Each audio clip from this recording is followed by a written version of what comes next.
You want to humiliate him?" Lily Harper's voice cut through the silk and candlelight of Thorne Manor like a blade. "Then you chose wrong. You brought the one person in this room who can destroy you." She dropped the $5 onto Elaine Thorne's white tablecloth, every coin flat and final, and she did not look away. Not from Thorne. Not from the senator. Not from a single person in that glittering room who had come here expecting to watch a poor girl stumble. They had built a trap and put her inside it. They had forgotten to check whether she had a key. If this story already has you gripped, subscribe to our channel, follow along to the very end, and drop a comment telling us what city you're watching from. I want to see how far this story travels. Cole Bennett did not want to go. He stood at the window of his ranch house that Tuesday morning and read Marcus Thorne's invitation for the third time, turning it over in his hands like a man trying to find the poison in something that looked like candy. The paper was heavy cream-colored, engraved with the kind of careful lettering that money paid other people to produce. Mr. Cole Bennett is cordially invited to attend the spring banquet at Thorne Manor Saturday evening 7 o'clock. Beneath that, in smaller type business of mutual interest, will be discussed. He set it on the table. His ranch foreman, a weathered man named Dutch Calloway, watched him from the doorway. "You going?" "Haven't decided." "That's a yes, then." Dutch pulled off his hat and worked the brim in his hands. "Cole, that man has been trying to take your water rights for 2 years. Every lawyer, every county clerk, every underhanded filing you've had to fight, that came from Thorne, and now he's inviting you to dinner." "I know what it is. Then why are you even reading it a third time?" Cole folded the invitation and slid it into his shirt pocket. "Because I want to know exactly what kind of trap it is before I walk into it." Dutch didn't argue. He'd worked for Cole long enough to know that when Cole Bennett made up his mind about something, the argument was already finished. The man had built his ranch from $40 and a borrowed mule. He didn't scare easy. But Dutch also knew that Thorne Manor wasn't a place where a man's fists or his work ethic counted for much. It was a place where the rules were written by the people who owned the pens. "Take someone with you," Dutch said finally. "I'll go alone." "That's a terrible idea." "Probably." Cole reached for his coat. "But if I show up with backup, he'll think I'm afraid. And if he thinks I'm afraid, he'll move faster." Dutch watched him go and said nothing else. There was nothing left to say. Across town, in a different world entirely, Lily Harper was on her knees. Not in prayer. In practicality. She was wedged between 2 grain sacks at the back of Culver's Dry Goods, trying to pry a broken floorboard back into place before her employer noticed the gap was getting worse. The board was rotted at the edge, soft as wet bread, and every time she hammered it down, it just shifted an inch to the left and grinned up at her like a mean joke. "Harper," Mr. Culver's voice came from the front. "You finished back there?" "Almost, sir." "Almost doesn't stack grain." She hit the board one more time, hard enough that her wrist ached, and it finally settled flat. She wiped her palms on her work apron and stood up straight. 23 years old, and she'd been doing work like this since she was 16, lifting, stacking, hauling, fixing things that nobody else wanted to touch. Her hands showed it. Her shoulders showed it. But her eyes showed something else entirely. Something that most people in Red Hollow had never thought to look for, because they'd already decided what she was the moment they saw where she lived, and what she wore and whose daughter she was, or had been, because James Harper, her father, had been dead for 2 years, and the way he died broke, foreclosed, buried without a stone marker, was a story that this town had already told itself so many times it had become comfortable with it. A man who couldn't manage money. A man who trusted wrong. A man who lost everything he built to bad luck and worse decisions. That was the version Red Hollow believed. Lily knew the real one. But knowing the real one and being able to prove it were 2 very different things, and she had learned slowly and bitterly that nobody in this town was interested in the proof when the comfortable story was already sitting there, all settled and done. She came out front. Culver was behind the counter, logging something in his ledger, with the focused intensity of a man who considered every penny a personal relationship. He didn't look up. "Sweep the front step before you go," he said. "Yes, sir." She swept the front step. She did it carefully, thoroughly, without rushing, because rushing was the kind of thing that gave men like Culver an excuse to dock pay. When she was done, she set the broom against the wall and waited. He counted out her wages without looking at her. $3.40 for the week. She took it. She said thank you. She walked out. The afternoon air hit her like a slap after the dusty closeness of the store, and she stood on the wooden sidewalk for a moment, breathing, letting the noise of Red Hollow settle around her, the clatter of a wagon, the argument two men were having outside the barber shop, a child running past with something clutched in both fists. Normal life. The kind of life that kept moving whether you were part of it or not. She had 40 feet to walk to the boarding house where she rented the attic room. She made herself walk slowly, because slow meant she wasn't desperate, and desperate was something she refused to look. The knock at her door came the next morning before she'd eaten breakfast. She wasn't expecting anyone. Nobody knocked on Lily Harper's door. Nobody had reason to.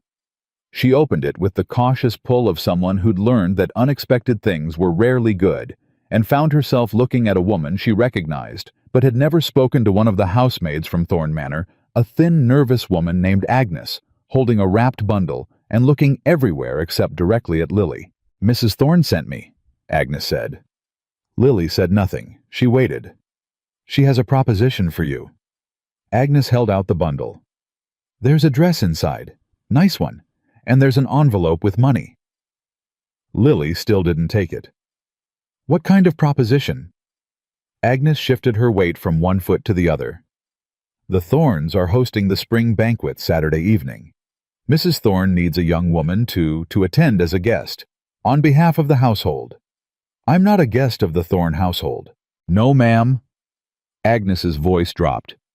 "You'd be attending alongside a gentleman, Mr. Cole Bennett. You'd just sit near him, be seen near him, that's all." Lily looked at the bundle.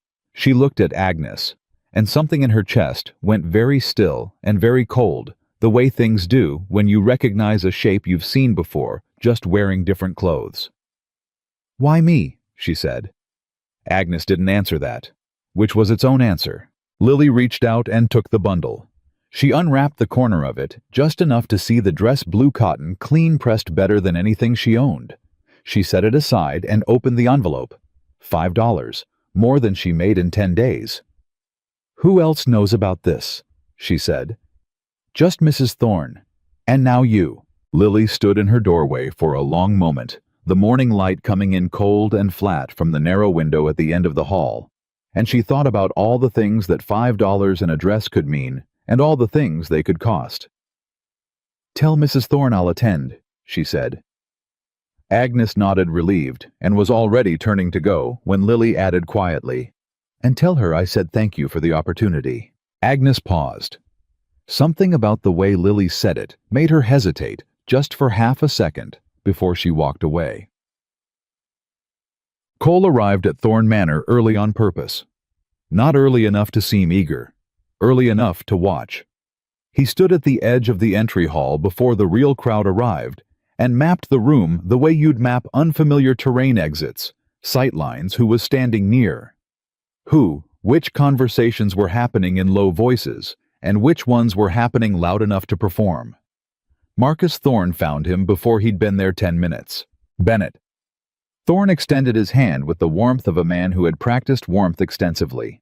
He was 60 broad across the shoulders, silver-haired with the kind of easy authority that came from decades of being agreed with. "I'm glad you came. I wasn't sure you would." "I almost didn't," Cole said. He shook the hand. "Honesty. Good." Thorn smiled. "I appreciate that. I thought it was time we spoke directly. Man to man. Without lawyers in the middle. What do you want to talk about? Water rights. Your eastern boundary. A negotiation that works for both of us. You've had 2 years of opportunities to negotiate." "I handled that badly," Thorn said, and he said it easily without any weight on it, the way a man says something he doesn't mean but has learned to make sound like he does. "I relied on people who were too aggressive. I should have come to you myself from the beginning. Tonight is me correcting that." Cole watched him. And the banquet. All these people. Thorne spread his hands. I host this every spring. It's not a production, just friends and associates. You would have met them eventually, might as well be here on good terms. Cole nodded slowly, like a man agreeing to something small, but his eyes were still mapping the room. I'll be interested to hear your terms, he said. Excellent. Thorne clapped him briefly on the shoulder, the practiced intimacy of someone who'd done it 1,000 times. Enjoy the evening first. The conversation can wait until after dinner. He moved away. A younger man appeared at Cole's side almost immediately. One of Thorne's associates. Cole had seen him once before at a county meeting and started talking about cattle prices genially, easily, as if they were old acquaintances picking up a thread. Cole talked back. He let the conversation run, but somewhere in the back of his mind a thought he hadn't quite formed was working itself into shape. Thorne told me the meeting could wait until after dinner, which means whatever he's planning happens before the food. Lily came alone. She walked from the boarding house to Thorne Manor in the blue dress, carrying nothing but herself and the knowledge of what she was walking into. She had spent the night before reading, not fiction, not anything comforting, but land filings. Property records she'd been collecting quietly for months, copying from courthouse ledgers during the hours she spent waiting for Culver's deliveries. She had not told anyone about that habit. It wasn't the kind of thing you announced. It was just something she did because her father had lost everything to paperwork she didn't understand, and she had decided somewhere in the year after he died that she would never not understand it again. She knew about Cole Bennett. Not personally, they had never spoken, but she knew his name, in the context of the land fights, knew which filings had his signature, and which ones had Thorne's, knew that the water rights dispute was the kind of thing that looked like a simple argument about property, but was actually about control of an entire valley's agricultural future. She also knew from the moment Agnes knocked on her door exactly what role she was supposed to play. She was supposed to be embarrassing. A poor girl in a borrowed dress stumbling through a room full of people who had known money their whole lives. Clueless, graceless, something to whisper about and point at. And Cole Bennett was supposed to be humiliated by her presence. Either he'd be cruel and dismiss her, which would make him look cold, or he'd be kind and be mocked for it, which would make him look foolish. Either way, Thorne would have a story to tell at Cole's expense. It was not a complicated plan, but it was the kind that worked because it relied on people behaving exactly as they were expected to. Lily had no intention of behaving as expected. She walked into the hall with her head up and her hands quiet at her sides, and the first thing she did was read the room the same instinct Cole had used, though she'd never been trained in anything formal. Just a lifetime of needing to know who in a room was dangerous and who was merely indifferent. She spotted Cole before she spotted Thorne, because Cole was the one who looked slightly out of place. Not poorly dressed, not awkward, just watchful in a way that didn't quite match the polished ease around him. He was standing near the east wall with a glass in his hand, listening to someone talk, but his attention was somewhere else. She moved to the far end of the room and waited. That was the instruction she'd been given. Wait near the servants' entrance, and Agnes would bring her to Cole when the timing was right. She waited. And while she waited, she listened, because listening was something she was very good at. It was Senator Gerald Payne who said it first loudly enough that it was clearly meant to carry. "Is that Harper's daughter?" The woman beside him turned to look at Lily, and the look was the particular variety not hostile, exactly more like the expression you'd give a stray cat that had wandered into your dining room, that made clear she had been categorized and dismissed in the same moment. "I believe so," the woman said. "Poor thing. What on earth is she doing here? Elaine must have invited her. You know how she is about her charity projects." They moved on. Lily stood still and kept her face pleasant and empty, which she had learned was the most powerful expression available to a woman in a room where everyone had already decided she was irrelevant. But her heart was hammering, not from fear, from anger, controlled, cold, useful anger, the kind that didn't shake her hands but sharpened her thinking, the kind that she had been building and managing for 2 years Ever since she stood in a courthouse and watched a judge rule against her father's estate without once looking up from his papers. She breathed through it. And then she saw Cole Bennett look across the room and find her. Not the way the senator had looked at her. Not like she was a stray cat or a curiosity or a problem. He looked at her the way you look at something that doesn't fit, and you're trying to understand why, genuinely trying without having already decided the answer. She didn't look away. Neither did he. Agnes appeared at her elbow a moment later, flustered, lower lip pressed thin. "It's time," she whispered. "Mr. Thorne wants you at the table." Lily followed her. They moved through the crowd, and she felt the whispers peel off them, like water off a stone. Is that, and who brought, and one sharp laugh, from somewhere she couldn't quite locate, mean and pleased with itself. She sat down at the place indicated. It was at the end of the main table beside an empty chair. She understood without being told that the empty chair was Cole's. She folded her hands in her lap. She waited. Marcus Thorne caught her eye from across the table and gave her a small, satisfied nod. The look of a man whose arrangements were proceeding exactly as planned. She gave him nothing back. Not defiance, not acknowledgement. Just a still face and calm eyes. Cole came to the table 2 minutes later, guided by one of Thorne's men, and when he reached his assigned seat and saw who was sitting beside it, he stopped. He looked at Lily. He looked at Thorne. And something moved behind his eyes. Quick quiet. The kind of recalculation that happens in seconds when a man who is good at reading situations reads one correctly. He didn't say anything. He pulled out the chair beside Lily and sat down. "Evening," he said to her. "Evening," she said. Across the table someone giggled softly. A woman's voice, swiftly hushed. The soup was brought out. Conversation filled the room again, loud and comfortable, the sound of people who had money and ease and no pressing reason to worry about anything. Cole didn't touch his bowl immediately. He leaned slightly toward Lily and said very quietly, as if he was commenting on the weather, "You know what you're here for." It wasn't a question. "Yes," she said, equally quiet.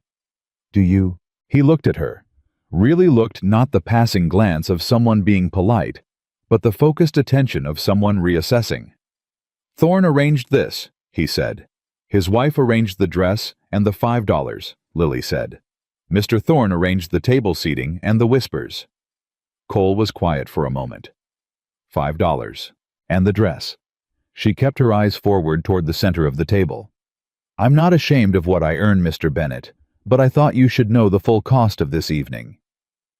He was silent for 3 full seconds. She counted. "Why?" he said. "Why tell me?" "Because you're the one they're trying to embarrass," she said. "And you can't defend yourself against something you don't know is happening." He picked up his spoon. "And what about you? What are you defending?" She picked up hers. "Nothing yet," she said. "But the evening is young." The dinner table shifted the way dinner tables do, when enough people are aware of a drama unfolding at one end of them, gradually, like a slow tide. First, the woman directly across from them stopped talking to her neighbor and found reasons to glance their way. Then the man beside her noticed her noticing. Then a third, and a fourth, until a quiet audience had assembled, without anyone having to admit they were watching. Thorne let it build. He was patient that way. The patience of someone who had learned that the best traps spring themselves if you give them enough time. He waited until the main course was served, until wine glasses had been refilled once or twice, until the room was warm and loose, and the whispers had reached everyone worth reaching. Then he leaned forward and addressed Cole across the table with the comfortable ease of a man who already knew how a story ended. "Bennett," he said. "I hope you don't mind if I ask, did you arrange for a guest this evening, or did someone take the liberty of seating arrangements on your behalf?" Laughter. Not loud, controlled knowing, but enough. The sound of people letting themselves in on a joke. Cole set down his fork. The laughter didn't quite die, but it thinned. Something in the way he set it down, not angry, just deliberate, made people pay attention.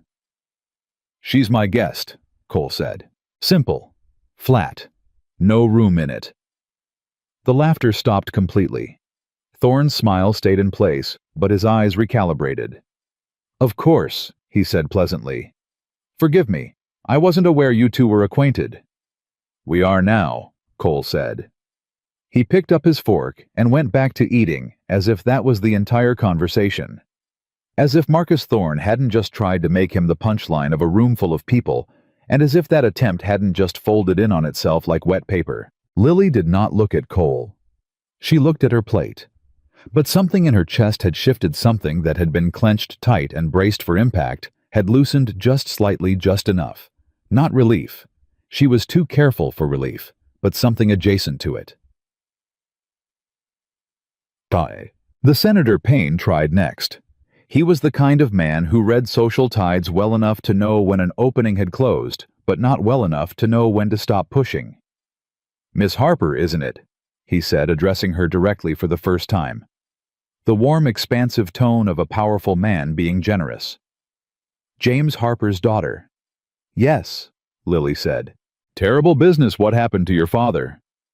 Payne shook his head with the sorrow of someone who had not thought about James Harper in 2 years until this moment. Lost everything, didn't he? Bad luck with the land filings, I heard. Bad luck, Lily said evenly. Or something else. The table quieted again. Payne's eyebrows lifted. Something else? Bad paperwork has a way of looking like bad luck, she said. Especially to the people who didn't file it. Payne glanced at Thorne. Thorne's expression had not changed, still that smooth, pleasant control, but his fork had stopped moving. That's a serious accusation, young lady, Payne said. I didn't make an accusation, Lily said. I made an observation. There's a difference. She looked at him pleasantly. Would you like me to explain the difference? Payne opened his mouth, closed it, let out a short sound that might have been a laugh if it had anywhere to go. Across the table, a woman Lily didn't recognize pressed her lips together to hide a smile. Cole said nothing. He kept eating, but his right hand beside his plate had relaxed from a near fist into an open palm, and Lily, who was paying attention, noticed. Thorne refilled his wine glass himself and let the noise of general conversation return before he spoke again. When he did, his voice was pitched carefully, friendly, public, completely in control. Your father was a good man, Miss Harper. Genuinely. It's a pity about how things ended for him. A man with ambition and not quite enough well. He made a gracious, regretful gesture. Not quite enough of what it takes. Capital, Lily said. He blinked. Pardon. Not quite enough capital, she said. That's what you were going to say, isn't it? That's usually what you mean when you say someone didn't have quite enough of what it takes. She looked at him across the table, and her voice was perfectly civil. My father had plenty of what it takes, Mr. Thorne. He was smart. He worked hard. He filed everything correctly. What he didn't have was a lawyer who could catch a fraudulent counterfiling before the 30-day window closed. The table had gone very quiet. Thorne's jaw had not moved. His expression had not changed. But his eyes were doing something different, sharp, recalculating, the smile still there, but the ease behind it gone. I'm not sure what you think you know, he started. Water rights on the Callaway tributary, Lily said. Filed under Harper Family Holdings in March of 1881. Counterfiled 6 weeks later under Thorne Land Management with a processing date that the county records show as 14 days before the counterfiling was submitted. She paused. 14 days before it was submitted. That's an interesting magic trick, Mr. Thorne. Dead silence. Cole's fork was completely still. Senator Payne's wine glass was halfway to his mouth and had stopped there. Thorne set his knife down, carefully, the way a man moves when he is deciding very quickly what the next 30 seconds need to look like. Young woman, he said, and his voice had lost its warmth, entirely dropped to something colder and harder underneath. I would be very careful about repeating something like that in company. I've been careful for 2 years, Lily said. It's become quite comfortable. She looked at him without flinching, without heat, just steadily. The way you look at something you've been studying for a long time and finally have in clear view. I have copies of the original filings, Mr. Thorne.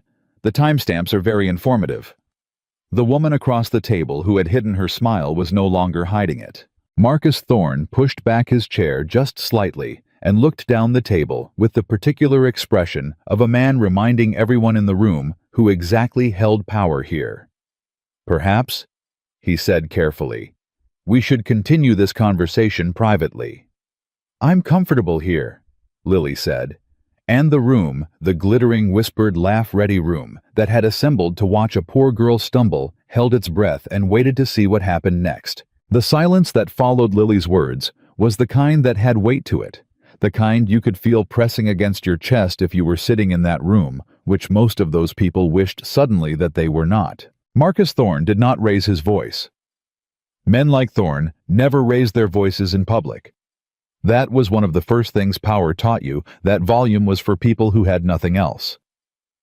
He simply looked at Lily Harper with the measured patience of a man who had dismantled larger obstacles than a 23-year-old girl in a borrowed dress, and he smiled. Miss Harper, he said, I think you've had a long evening, and perhaps the excitement of the occasion has led you to say things that in the morning you might wish you'd kept to yourself. It was masterfully done. In 4 sentences, he had managed to suggest she was tired, overwhelmed socially out of her depth, and reckless, all without saying any of it directly. Half the table relaxed.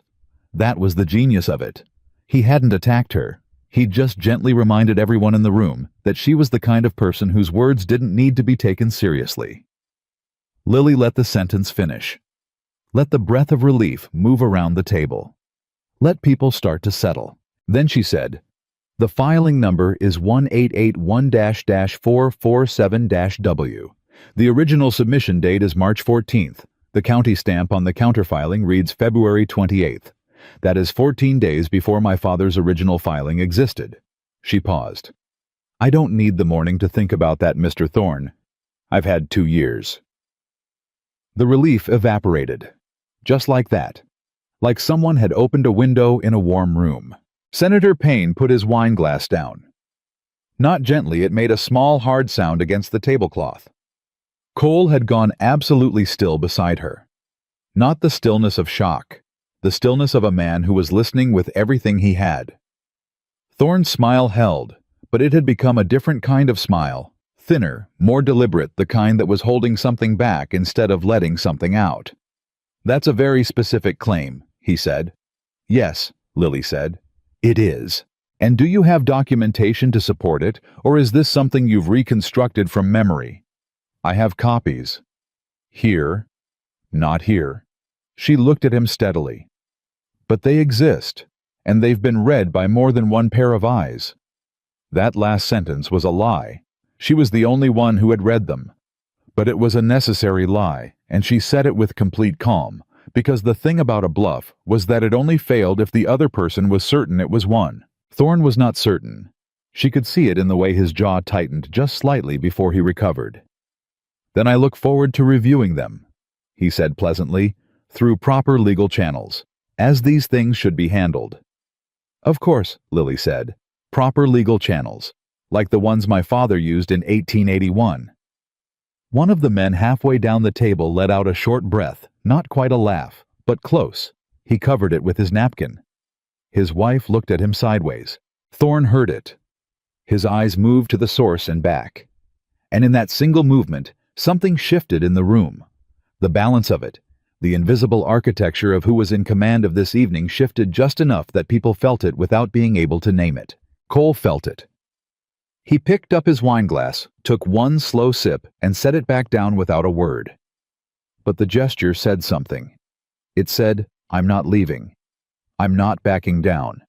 And I'm watching every single thing that happens next. Dinner continued. It had to. Food kept arriving. Wine kept being poured, and the machinery of the evening ground forward, because that was what these things did. They continued, whether the people inside them were comfortable or not. But the texture of the room had changed. Conversations that had been smooth and easy developed edges. People spoke carefully, chose their words with a new precision, angled their chairs slightly. Those near Thorn pulled fractionally closer. Those on the table's margins pulled fractionally back. The geometry of power was readjusting itself in real time, and everyone in that room who had spent their lives reading rooms could feel it happening. A man named Caldwell, who handled property assessments for the county, had been quiet for the last 15 minutes. He sat 3 seats from Thorn, and he was the kind of man, meticulous, precise, professionally anxious, who went pale when things got unpredictable. He'd gone pale 12 minutes ago and hadn't recovered. His wife noticed. She leaned close to him and said something very quietly. He shook his head. She pressed his forearm and said something else. Cole noticed Caldwell. He didn't stare, just registered him the way you register a loose board in a floor. Filed him away. Lily noticed Cole noticing. She kept eating. She kept her face composed. But beneath the table, her hands were not entirely still. She pressed them flat against her thighs, felt the cotton of the dress against her palms, breathed carefully. Because what she had just done, what she had just said out loud in front of 40 people, was not something she could take back. And she had known walking into this room that there was a version of tonight that ended very badly for her. Lost wages, lost room, lost the fragile, careful life she'd been constructing since her father died. But there was also another version. And she had decided alone in her attic room with those copies spread across the floor that the other version was worth the risk. She just had to stay calm long enough to find out which version this was. It was Thorne's wife, Elaine, who moved first. Elaine Thorne was not a stupid woman. She had been married to Marcus for 31 years, which meant she had spent 31 years watching him manage situations, watching him read rooms and redirect conversations and charm problems into submission. She knew exactly what her husband looked like when something had gone sideways on him, the particular set of his shoulders, the way his left hand rested on the table too carefully. She had arranged Lily Harper's attendance tonight. She had chosen her as the weapon. She was therefore responsible for the fact that the weapon had turned around. She rose from her chair with the graceful purpose of a woman who had hosted 100 of these evenings and knew how to reset one. "Shall we give the table a moment?" she said brightly, addressing no one in particular, and therefore everyone. "I believe there are refreshments set up in the sitting room. Ladies, would you join me?" It was a social maneuver. Pull the women out. Let the men recalibrate. Give Thorne the space to handle what needed handling. It would have worked beautifully if the woman she most needed to move was the kind of woman who could be moved by a social maneuver. Lily did not stand. She stayed in her chair, hands folded on the table, and looked at Elaine Thorne with an expression of polite curiosity. "I'm fine here, thank you." Elaine's smile flickered. Just once. "Of course," she said with exactly the right warmth to cover it. "There's no obligation." She swept the other women out with her the way you sweep a hem through a doorway, smooth and practiced and final. And the table became a room of men, plus Lily Harper sitting quietly at one end of it, like she'd always planned to be exactly there. Cole turned to look at her. Not discreetly. He looked at her directly, and there was something in his expression that she hadn't seen from a man in a long time. Not pity, not patronizing concern, not even admiration exactly. Something closer to respect and the specific surprise that came with it when you hadn't expected to find it. "You didn't go," he said low enough that only she could hear. "No," she said. "You knew what that was." "Yes." He looked at her for one more second, then turned back to the table. "All right," he said quietly, more to himself than to her. "All right then." Thorne poured his own brandy. That was the first sign that his composure was working harder than it looked. He usually let staff handle that, and the fact that he reached for the decanter himself was small, but telling. "Bennett," he said, addressing Cole directly. "I think we've gotten rather off track this evening. What I'd hoped was a chance for a straightforward conversation has become, well," he gestured vaguely, "complicated." "It's been clarifying," Cole said. "Has it?" Thorne's tone was pleasant, but the pleasantness had a floor now, and they were close to it. "Then let me be direct. I'm offering you fair market value for the eastern water rights, 50% above what they were assessed at last year. That's a generous offer, and you know it. The assessment was done by a county official who's sitting 3 seats from you, Cole said. So I'd want someone else to tell me what's generous. Caldwell, 3 seats away, became very interested in his brandy. That's a serious implication, Thorne said. You used that word earlier, Lily said, not looking up from her water glass. Serious. You say it right before you try to make someone feel they've overstepped. Thorne looked at her. The room held its breath. Miss Harper, he said, and now the warmth was entirely gone, and what was underneath it was cold and flat and very certain of itself. You are here as a courtesy. I would ask you to remember that. I'm here because your wife paid me $5 and gave me a dress, Lily said. That's not courtesy. That's a transaction. And since we're talking about transactions, the water rights on the Callaway tributary were worth exactly what the original independent survey said they were worth, which was considerably more than what your company offered my father before you filed that counterclaim. I have that survey too. The cold thing in Thorne's eyes became something else, something that was not quite anger, but was the container anger was kept in. You have been very busy, he said. I've had a lot of evenings alone, she said. I read. Pain cleared his throat. He had the instinct of a political animal he could smell when a situation was about to turn from manageable to documented, and documented was the kind of thing that followed a man. Marcus, he said low and careful. Perhaps this is a conversation better suited to. Sit down, Gerald, Thorne said. Payne sat down. That one moment Thorne telling a senator to sit down, and the senator sitting, told Cole more than anything else that had happened in the last hour.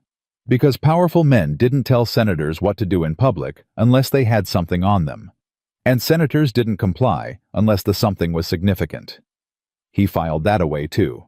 Miss Harper, Thorne said, and now he was speaking the way a man speaks when he has decided to stop using manners as a shield and start using them as a warning.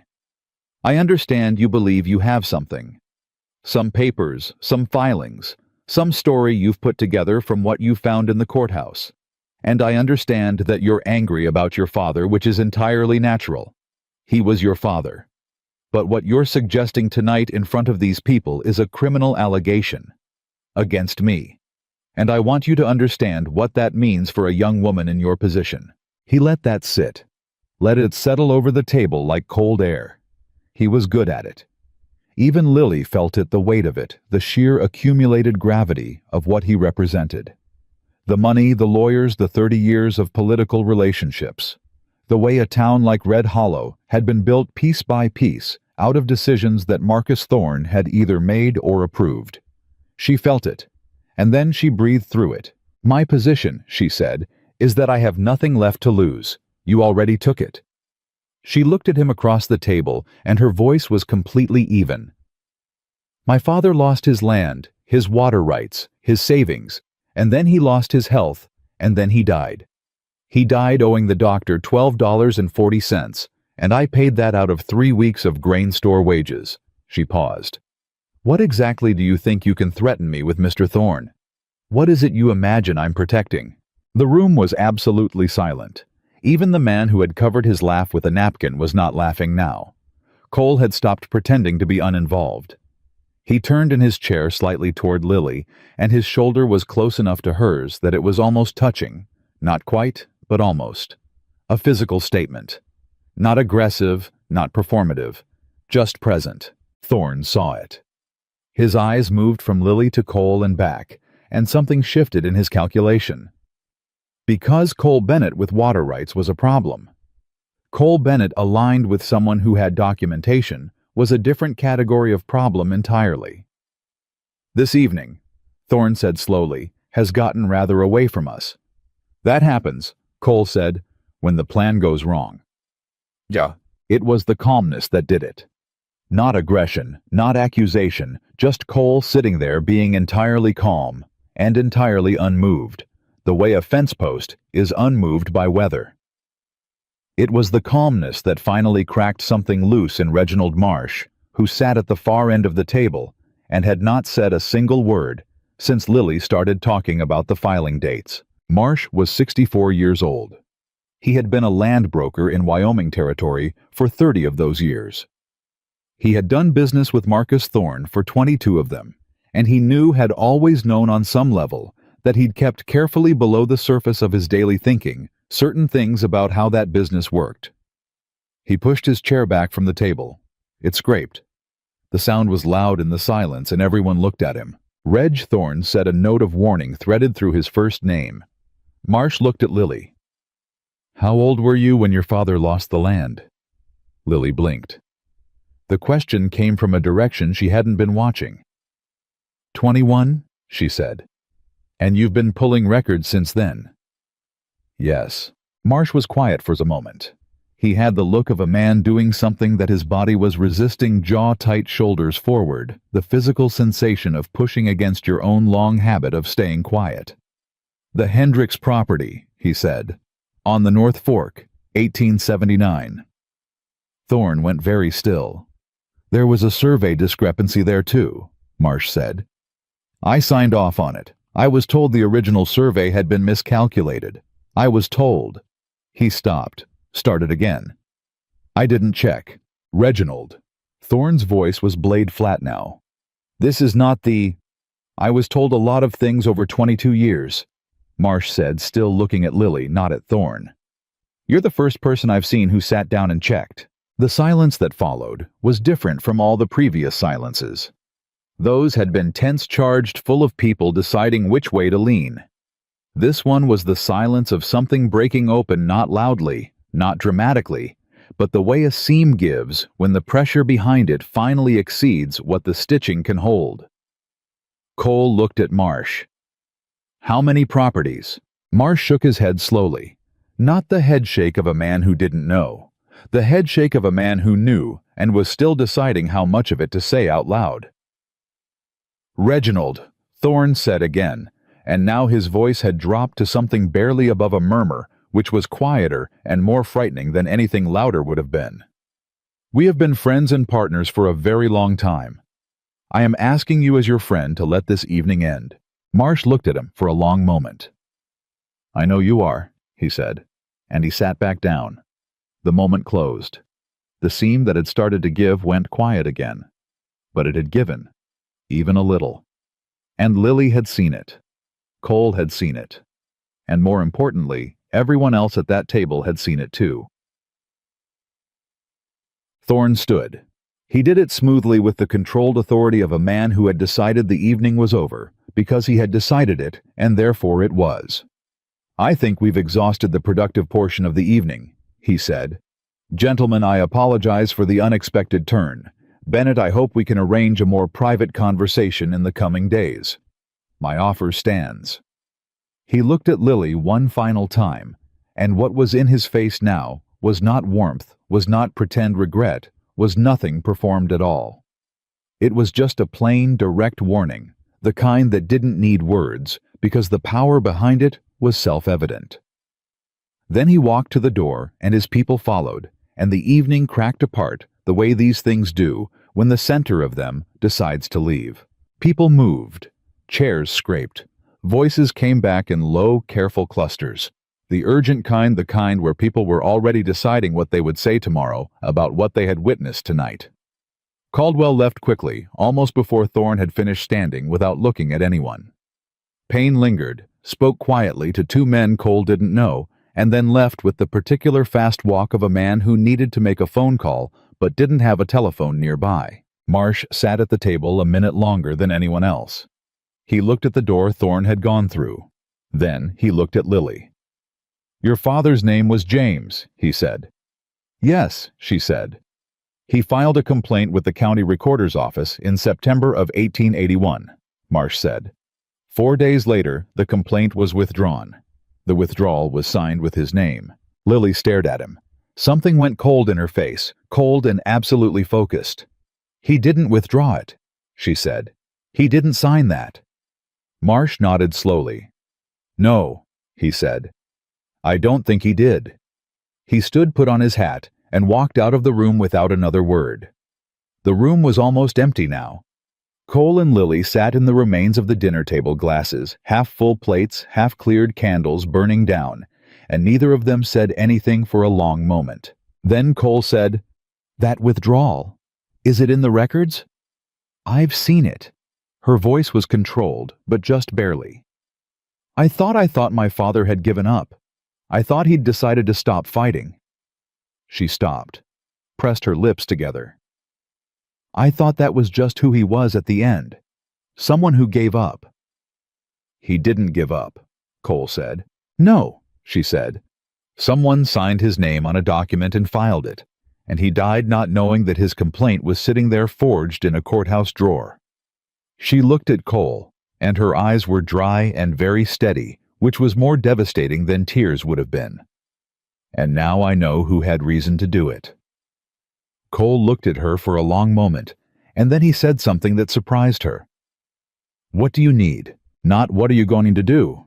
Not be careful. Not even that's terrible. I'm sorry, just the flat, direct, practical question of someone who had already decided which side of this he was on." Lily blinked. It took her a full second to process it. "I need a lawyer," she said. "A good one. Not from Red Hollow." "I know one in Cheyenne," Cole said. "Honest man. Worked land cases." He paused. "He'll want the originals, not just copies." "I have the originals," she said. He looked at her. "You said copies earlier." "I know what I said." A beat. "I said it in front of Marcus Thorne." Cole was quiet for 3 full seconds. Then a short, quiet sound came from somewhere in his chest. Not quite a laugh, but the closest thing to one this evening had produced. "You walked in here knowing all of this," he said. "Knowing what they'd arranged. Knowing you'd have to sit in that room and—" "I walked in here because I needed to see his face," she said simply. "When he realized, I knew. I needed to see it before he could prepare for it." She looked down at her hands folded on the table. "I've been preparing for 2 years. I thought he deserved at least one night without preparation." Cole looked at her the way you look at something that has just shown you a capacity you didn't know it had. "The dress," he said. "The $5. You took them knowing." "The dress is borrowed," she said. "And I'll return the $5. She paused. "Eventually." He was quiet again. Then, "My ranch, the eastern boundary, the water rights. If what you have holds up legally, it will," she said. "Then he's been building on stolen foundations for years," Cole said. "Not just your father, not just me. Not just the Hendricks property either," she said quietly. "Marsh named that one, but I've found 4 others." Cole stood. He pushed his chair back, slowly stood to his full height, and looked toward the door that Thorne had walked through. His expression was not angry. It was something quieter than anger and more durable, the kind of resolve that doesn't spike and burn out, but settles in for a long campaign. "Miss Harper," he said, "I think you should not walk home alone tonight." She looked up at him. "I've been walking alone for 2 years." "I know," he said, "and you've clearly been managing just fine." He reached for his coat, which had been folded over the back of his chair, and put it on. "But Thorne just watched a room full of his people watch you take the first public swing at him. And he has between now and tomorrow morning to decide how to respond to that." He looked at her steadily. "So I'd rather walk you home, if you don't object." She studied him for a moment. Then she picked up her small bag from beside her chair and stood. "I don't object," she said. They walked out of the hall together, and behind them, the last of the candles on the long table burned in the empty room, and the remains of the spring banquet of 1884 sat undisturbed, and somewhere in Red Hollow, Marcus Thorne was already on his second brandy and his first plan. The night air hit them the moment they stepped outside, cold and sharp after the overheated closeness of Thorne Manor, and neither of them spoke for the first half block. There was nothing performative about the silence. It was just 2 people walking and thinking, carrying the weight of the last 2 hours. The way you carry something heavy that you've been holding for a while and haven't yet decided where to set down. Cole walked on the outside of the wooden sidewalk. He did it without thinking the automatic placement of a man raised to put himself between a woman and the street. Lily noticed. She didn't say anything about it. "You said 4 others," Cole said finally. "Besides the Hendricks property and your father's land?" "Yes." "Names." "Brewster on the South Ridge. The Almeida family, they left the territory in '82. I don't know where they went. A man named Tolbert who died the following winter, and a small parcel that was held by a woman named Ruth Connolly, a widow. She's still in town. She takes in laundry on Birch Street."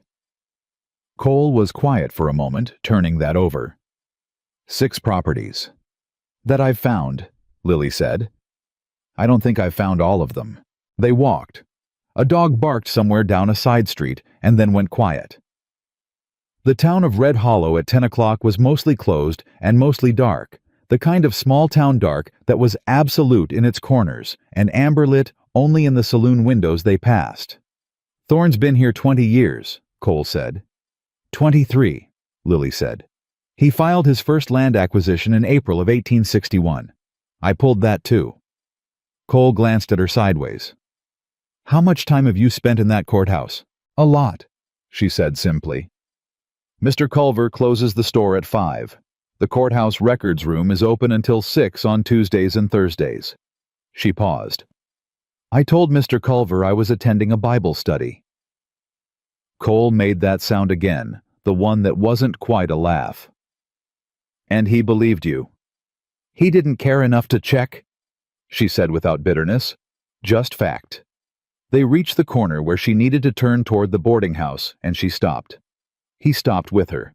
"The lawyer in Cheyenne," she said. "What's his name?" "Arthur Briggs.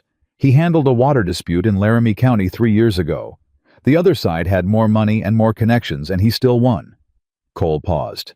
"He's not cheap." "How not cheap?" "A retainer would likely run $50, maybe more depending on how complicated the filings are. $50. She made $3.40 a week at the grain store. She did the arithmetic in her head without showing it on her face, which was something she'd had a lot of practice at. "I'll find it," she said. "I'll cover the retainer," Cole said. She looked at him sharply. "No." "Lily." "No," she said again, and her voice was firm without being unkind. "I appreciate it. But if Briggs is working this case, and Thorne finds out, which he will, because Thorne finds out everything, the first thing Thorne will do is argue that you bought my testimony. That I'm your instrument, not an independent witness." She looked at him steadily. "You need me to be independent, completely, or none of this holds." Cole held her gaze. Then he exhaled, slow and controlled. "You've thought about this." "I've thought about all of it," she said, "for a very long time." A pause. The street was empty in both directions, and the cold had found its way through the blue cotton dress. But she didn't move, didn't wrap her arms around herself, didn't show any of it. "Then what can I do?" Cole said. "Cole." "Go home," she said. "Don't contact Briggs yet. Don't contact anyone. Give me 3 days to get the originals to a safe place before Thorne has time to figure out where I keep them." "He might already be figuring that out." "I know," she said. "That's why I'm not going back to the boarding house tonight." Cole went very still. "Where are you going?" "I have a plan," she said. "That's all you need to know right now. The less you know about the specifics, the less Thorne can leverage out of you." He didn't like that. She could see it in the set of his jaw, the brief forward lean of a man who was accustomed to being in the middle of things and not on the edges of them. But she was learning a man who could override what he didn't like when the logic was sound. 3 days, he said. 3 days, she confirmed. "And if I don't hear from you, then something has gone wrong, and you should contact Briggs yourself with whatever you have." She held out her hand. He looked at it for a moment, then shook it the firm, square grip of someone being taken seriously, not handled. "Good night, Mr. Bennett." "Cole," he said. She looked at him. "Good night, Cole." She turned the corner and walked away, and he stood on that sidewalk and watched until the dark took her. And then he stood there a moment longer anyway, because the evening had handed him something he hadn't come looking for, and he needed a second to understand what it weighed. She did not go back to the boarding house. She went to the church. Not for prayer, though she didn't rule it out entirely, but because Reverend Miles, who was 71 and half deaf, and could not have been bribed or threatened by Marcus Thorne if Thorne had tried for a decade, kept the side vestry unlocked for exactly the kind of person who needed somewhere to be that wasn't where they were supposed to be. Lily had figured this out 6 months earlier and had never used it until tonight. She sat on a wooden bench in the dark and took the papers out. They had been folded flat inside the bodice of the borrowed dress against her skin, warm and slightly damp at the edges from the heat of the banquet hall, but intact. She unfolded them carefully and went through them one more time in the dark from memory, because she had read them so many times she could have recited them without looking. The original filing. Her father's signature shaky because he had bad arthritis by 1881, but absolutely his. The counterfiling with its impossible date.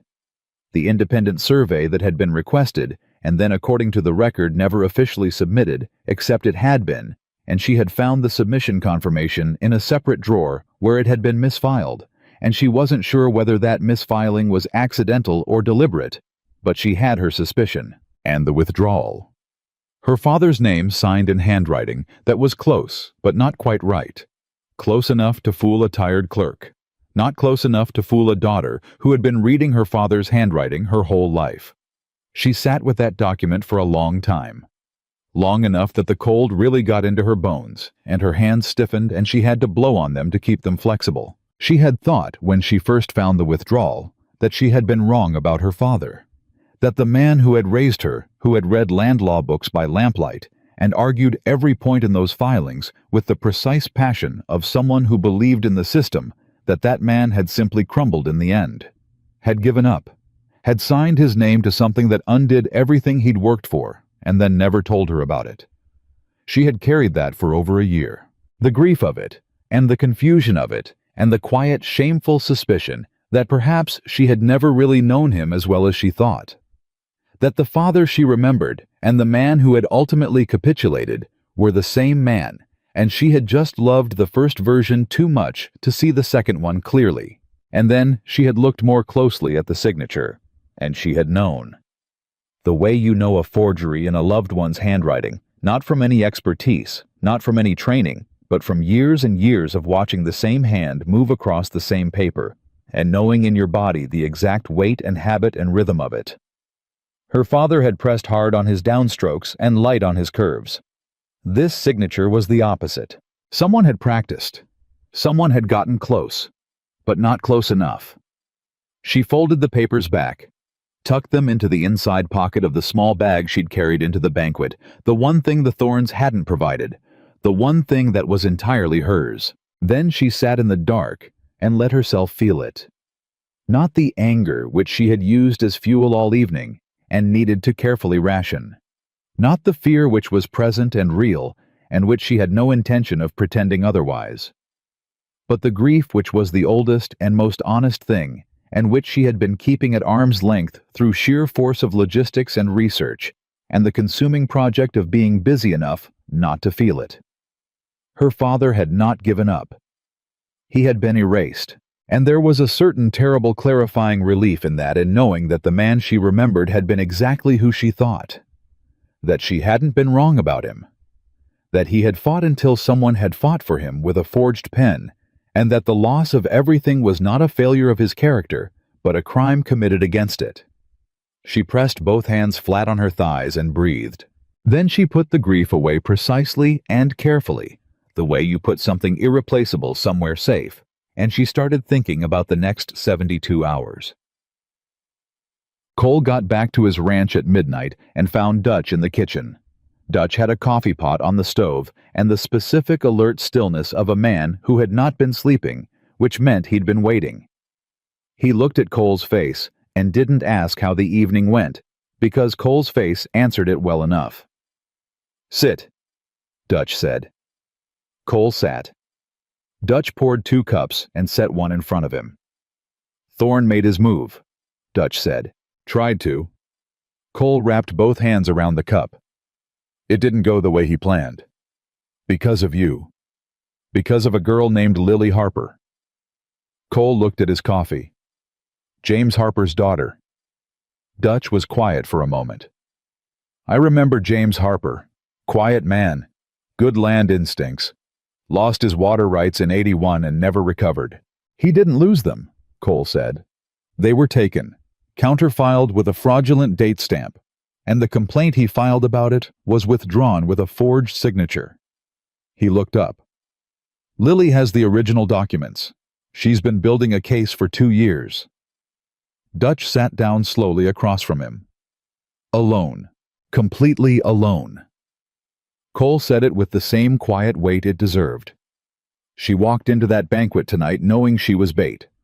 Thorne's wife paid her $5 to sit next to me and be embarrassing. She took the $5 and then took the whole room apart. Dutch stared at him. How old is she? 23. Dutch made a sound that was somewhere between respect and something heavier. What does she need? A lawyer. Money she won't take from me for the right reasons. Cole set his cup down. And 3 days of nobody knowing where she's keeping those documents. She's not going home tonight. No. Dutch nodded slowly. That was all he said about it because Dutch was a man who understood the difference between questions that needed asking and questions that were just anxiety wearing the costume of curiosity. Thorne's going to come at you next, Dutch said. Not at her, not yet. At you first because you're the one he can attach a price tag to. He'll push on the water rights offer and make it uglier if you say no. I know. And if you refuse... Cole looked at him. Then he escalates. Dutch picked up his coffee. What are we going to do? Cole was quiet for a long moment. The fire in the stove ticked and settled. Outside, the Wyoming night was absolutely still. We're going to give Thorne 3 days of thinking he's still in control, Cole said. And then we're going to let Arthur Briggs take the first legal shot. He paused. And then we'll see what shakes loose. Dutch looked at him. You already know Briggs. He handled my original survey dispute in '79, before I had enough money to fight back properly. He got me what I needed on a handshake deal and settled the bill 2 years later when I could manage it. Cole paused. He'll take this case. You're sure? Not for my sake. Cole stood, picked up his coat. Because of what it is. Briggs has been practicing law in this territory for 18 years. He has a particular reaction to forged documents. He headed for the stairs. Get some sleep, Dutch. Tomorrow we act like nothing happened. And if Thorne sends someone... Cole stopped at the bottom of the stairs. Send them back with my apologies and my schedule for next week. Polite as you can manage. And if they're not polite about asking, a beat. Then be less polite about sending them back. 3 days passed. They passed the way the 3 most tense days of your life always do, agonizingly, in the moments you were paying attention, and then suddenly all at once, gone. Cole heard nothing from Lily. He heard nothing from Thorne directly, though he heard plenty about Thorne from Dutch, who picked up the town's whisper current at the feed store, from a neighbor rancher who'd been at the county registrar's office and noticed 2 men he didn't recognize going through property records, from the barman at the Red Hollow Saloon, who told Dutch, who told Cole, that Senator Payne had left town on the Wednesday stage and hadn't said when he'd be back. Payne leaving was interesting. Payne leaving without announcement was more than interesting. Cole filed it in the same part of his thinking where he'd already filed Caldwell's Paller Marsh's confession and the fact that Thorne had told a senator to sit down and the senator had sat. On the 3rd day, a Thursday, Cole was at the eastern fence line when he heard a horse. He turned, and it was Dutch riding faster than Dutch usually rode, which told him everything before Dutch said a word. Someone tried to get into her boarding house room last night, Dutch said, pulling up. Mrs. Plank, who runs the place, found the lock broken this morning. Lily Harper wasn't there. She hasn't been there, Cole said. Right, but whoever broke in didn't know that. Dutch caught his breath. Mrs. Plank is talking. Half the town already knows something happened. Cole pulled on his gloves. Where is she? That's the thing, Dutch said. She came to the ranch about an hour ago. She's in the kitchen. She wanted to wait for you. Cole was already moving toward his horse. Lily looked exactly the same as she had Saturday night, which was to say she looked like someone who had not slept much but had declined to advertise it. She was sitting at the kitchen table with a cup of tea she'd made herself, and she had a leather satchel on the table in front of her that she kept her hand on, not clutching, just in contact with the way you keep a hand near something you need to be able to reach quickly. She looked up when Cole came in. "They went to your room," he said. "I expected they might," she said. "That's why I wasn't in it." "Where have you been?" "Reverend Miles's vestry the first 2 nights. Ruth Connolly's house last night." She paused. She was glad for the company. Cole pulled out the chair across from her and sat. He looked at the satchel. "That's them. The originals, plus everything I've compiled." She looked at him steadily. "There's something new." Cole waited. "Marsh came to find me," she said. The sentence landed like a stone dropped into still water. Cole leaned forward slightly. "When?" he said. "Yesterday morning. Ruth told him where to find me. She knows him from some county business years ago. He came alone." Lily's hand pressed flat on the satchel. "He gave me a ledger." Cole stared at her. "What kind of ledger?" "The kind that records payments," she said. "To county officials. Specific amounts, specific dates, specific names." She paused. "Caldwell's name is in it. The clerk who processed the counterfilings. 2 judges." She stopped again, and her voice stayed even, but something under it was shaking slightly, not from weakness, from the sheer force of what she was holding. "Gerald Payne's name is in it. Twice." Cole sat back slowly. "Marsh kept a ledger. He said he kept it for protection," Lily said. "He said he always knew somewhere that eventually Thorne would decide he was a liability. He wanted something to hold." She looked at Cole. "He decided Saturday night was the evening he stopped waiting to need it." The kitchen was very quiet. Somewhere outside, a horse shifted its weight and blew. "Payne left town Wednesday," Cole said. "I know," she said. "I think someone told him his name was going to come up. Which means Thorne knows about the ledger, possibly, or Payne is just protecting himself from proximity." She looked down at her hand on the satchel. "Either way, the ledger changes what we have. This isn't a property dispute anymore. It isn't even just fraud." She looked up. "This is a bribery case, a corruption case. Against Thorne, against Payne, against county officials who have been making decisions in this territory for 20 years. She held his gaze. "Cole, if this goes where I think it goes, Thorne won't just fight back through lawyers. He will do whatever he has to do." "I know," Cole said. "I need you to understand what I'm asking you to put yourself in the middle of." "I've been in the middle of it since he started coming after my water rights," Cole said. "I just didn't know how far the middle went." He reached across the table, not for her hand, just for the satchel, setting his hand beside hers on it, the gesture of someone saying, "This is real, and I know it." "I'm going to send a wire to Arthur Briggs today. I want him here by the end of the week." Lily nodded. Then she said quietly, "Marsh is scared." "He should be," Cole said. "He's still willing to testify," she said. "He told me he'd testify to everything in that ledger, every payment, every name, every time he signed something he knew wasn't right." She stopped.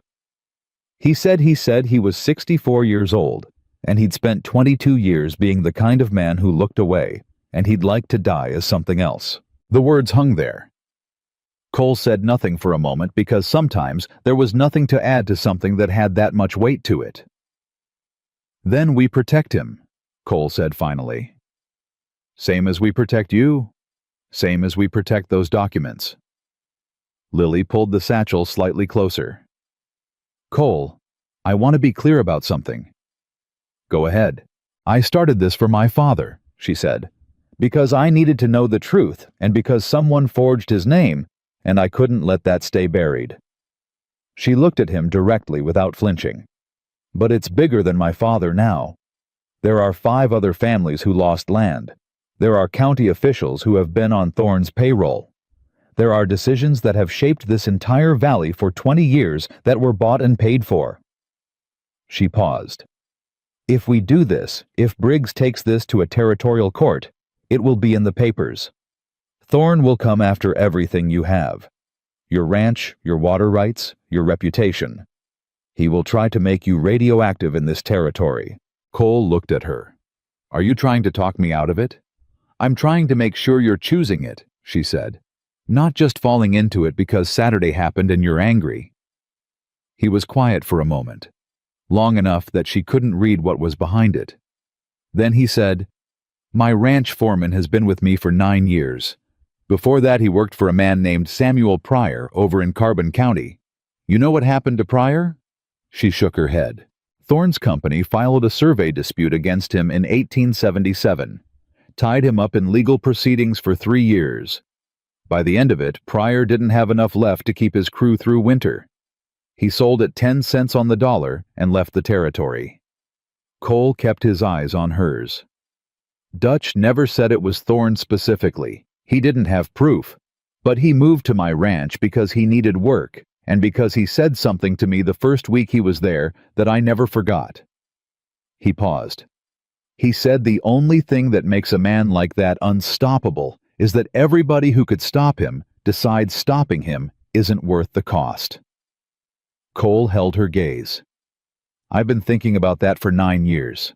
I think it's time to find out what the cost actually is. Lily looked at him for a long moment. Something in her face shifted. Not broke open, not softened dramatically. Just shifted the way something shifts when a weight you've been carrying without knowing, it gets taken off by 1 fraction. All right, she said. All right, he said. She opened the satchel. She started laying documents on the table one by one, and Cole pulled his chair around to her side so they could look at them together. And they sat there going through 2 years of her work in the gray morning light. And outside Red Hollow went about its business, and somewhere across town, Marcus Thorne was already on his 3rd conversation of the morning, pulling levers that he still believed were attached to things. He hadn't yet understood that on Saturday night something had broken loose in the machinery of his world. He hadn't understood it yet, but he would. The wire to Briggs went out Thursday afternoon. Cole sent it from the telegraph office himself in plain language, which was itself a message, not coded, not routed through anyone else, just his name and Briggs's name, and 4 words. I need you immediately. Briggs wired back inside of 2 hours. 3 words, on the morning stage. Dutch, who was waiting at the telegraph office with Cole, read the response over his shoulder and let out a slow breath. Fast, he said. Briggs has been waiting for something like this, Cole said. He just didn't know what it would look like when it arrived. They walked back to the ranch in the late afternoon light, and Cole was quiet most of the way, which Dutch respected, because he understood that Cole was not a man who went quiet when he was afraid. He went quiet when he was working something out, organizing the territory of a thing in his mind, the way you organize land, where the boundaries were, where the high ground was, where the water ran. And Lily was at the ranch when they got back. She had asked without preamble if she could stay, and Cole had said yes, and Dutch had made up the spare room with the efficiency of a man who asked no unnecessary questions. She had eaten supper with them and said very little, and after supper she had gone back to the table and the documents and kept working because she was... Cole was understanding the kind of person who processed difficulty through action rather than through talk. He found her there at 10 o'clock when Dutch had gone to bed.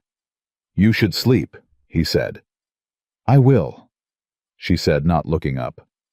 I want to organize this in the order Briggs will need it, so we don't waste his time when he gets here. Cole stood behind her for a moment, looking at the spread of papers, the filings, the survey records, the Marsh ledger, the withdrawal with its not quite right signature. 2 years of her alone in a courthouse records room, copying documents by hand, because she couldn't afford a camera reproduction. 2 years of grain store wages, and an attic room, and a careful, persistent, utterly quiet campaign against something enormous. You know, he said when Thorne arranged this on Saturday, when he decided you were the right tool for the job. She looked up. He made that decision because he looked at you and saw someone who had nothing, Cole said.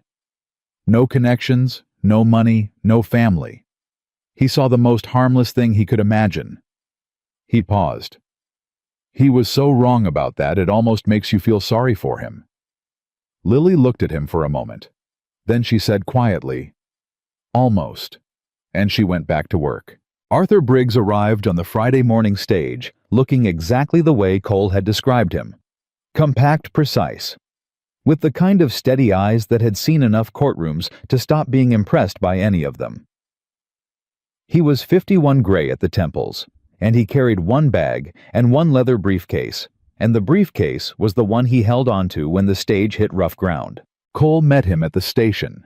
They shook hands the way men do when they've done serious business together before. No excess warmth, no performance, just the grip of mutual trust already established. "Wire said immediately," Briggs said. "Meant it," Cole said.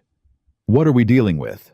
"Forged land filings, fraudulent counterclaims, a bribery ledger with a senator's name in it." Cole picked up Briggs's bag.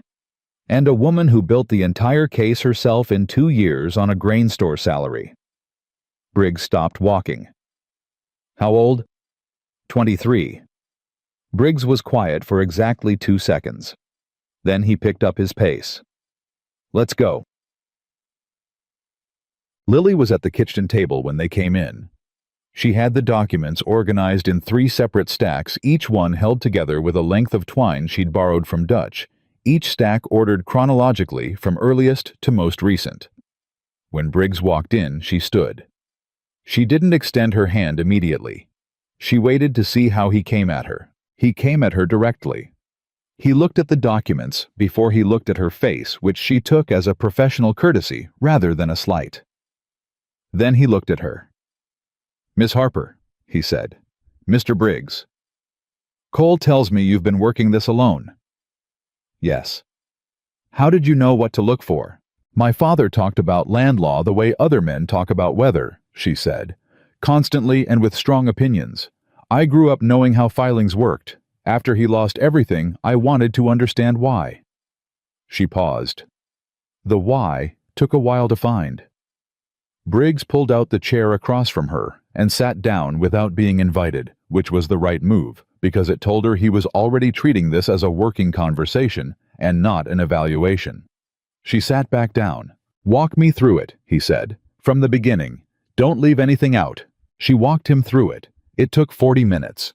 Cole and Dutch stayed in the kitchen, but moved to the far end of it close enough if needed out of the way on purpose. Briggs asked questions, sharp, specific questions that went straight to the legal pressure points, and Lily answered every one of them without hesitation, without looking at her notes, because she didn't need to.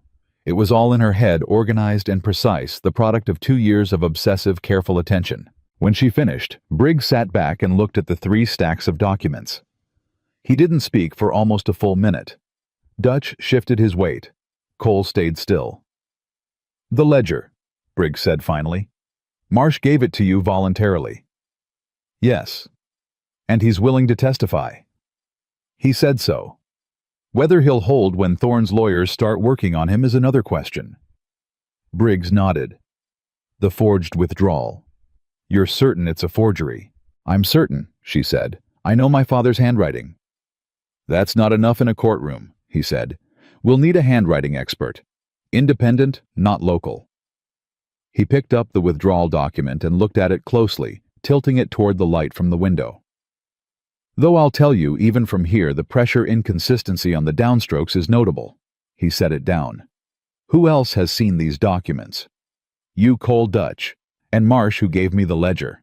"Anyone in Thorne's circle, not the documents themselves. But Thorne knows I have something. I told him as much Saturday night." Briggs looked at her. "You told him at the banquet." "I needed him to know," she said. "If he didn't know I had documentation, he'd dismiss everything I said as the grieving daughter making accusations.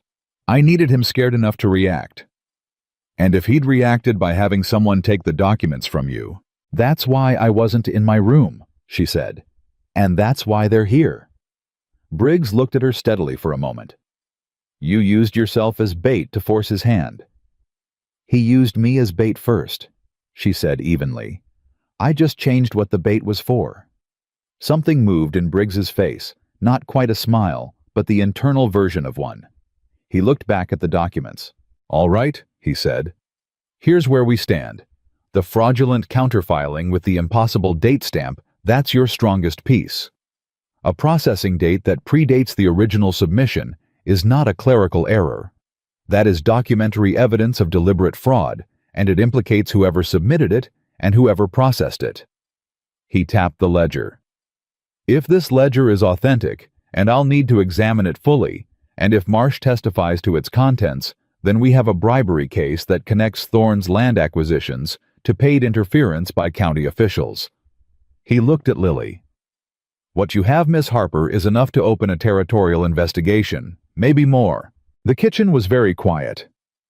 Maybe more, Cole said from across the room.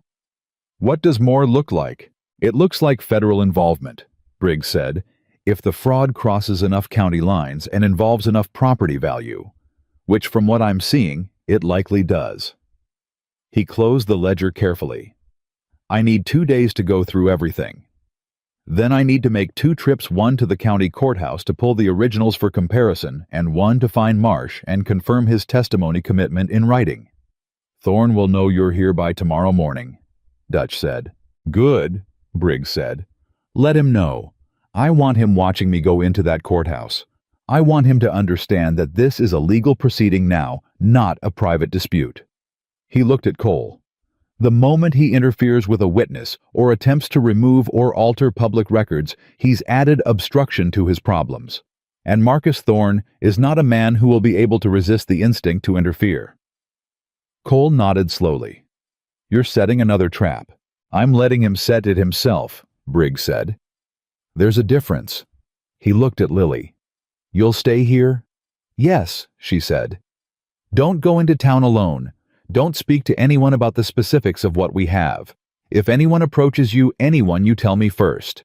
He paused. Is that agreeable? It is, she said.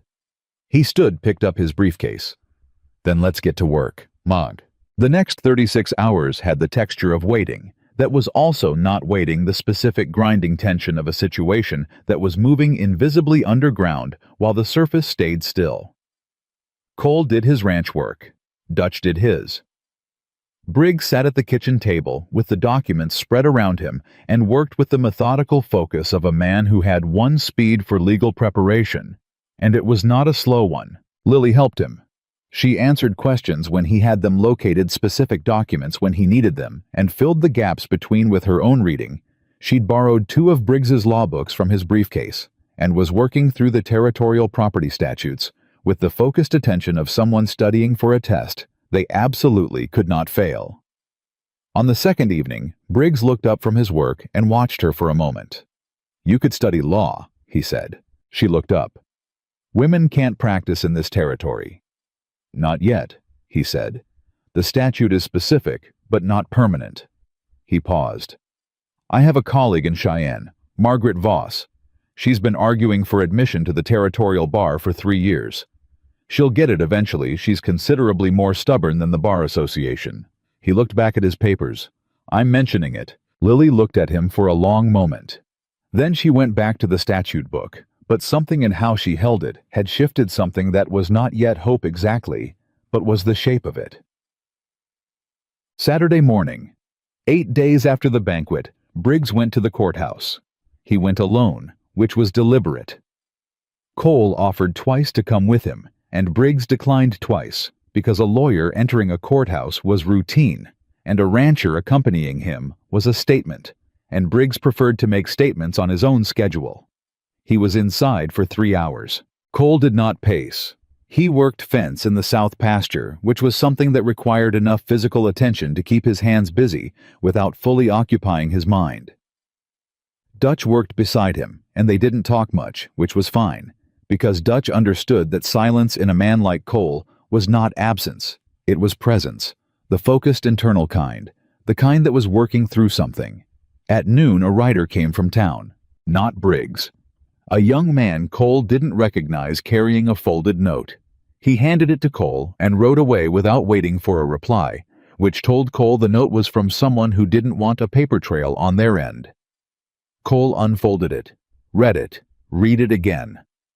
Dutch watched his face. What? Cole handed him the note. Dutch read it. His jaw tightened.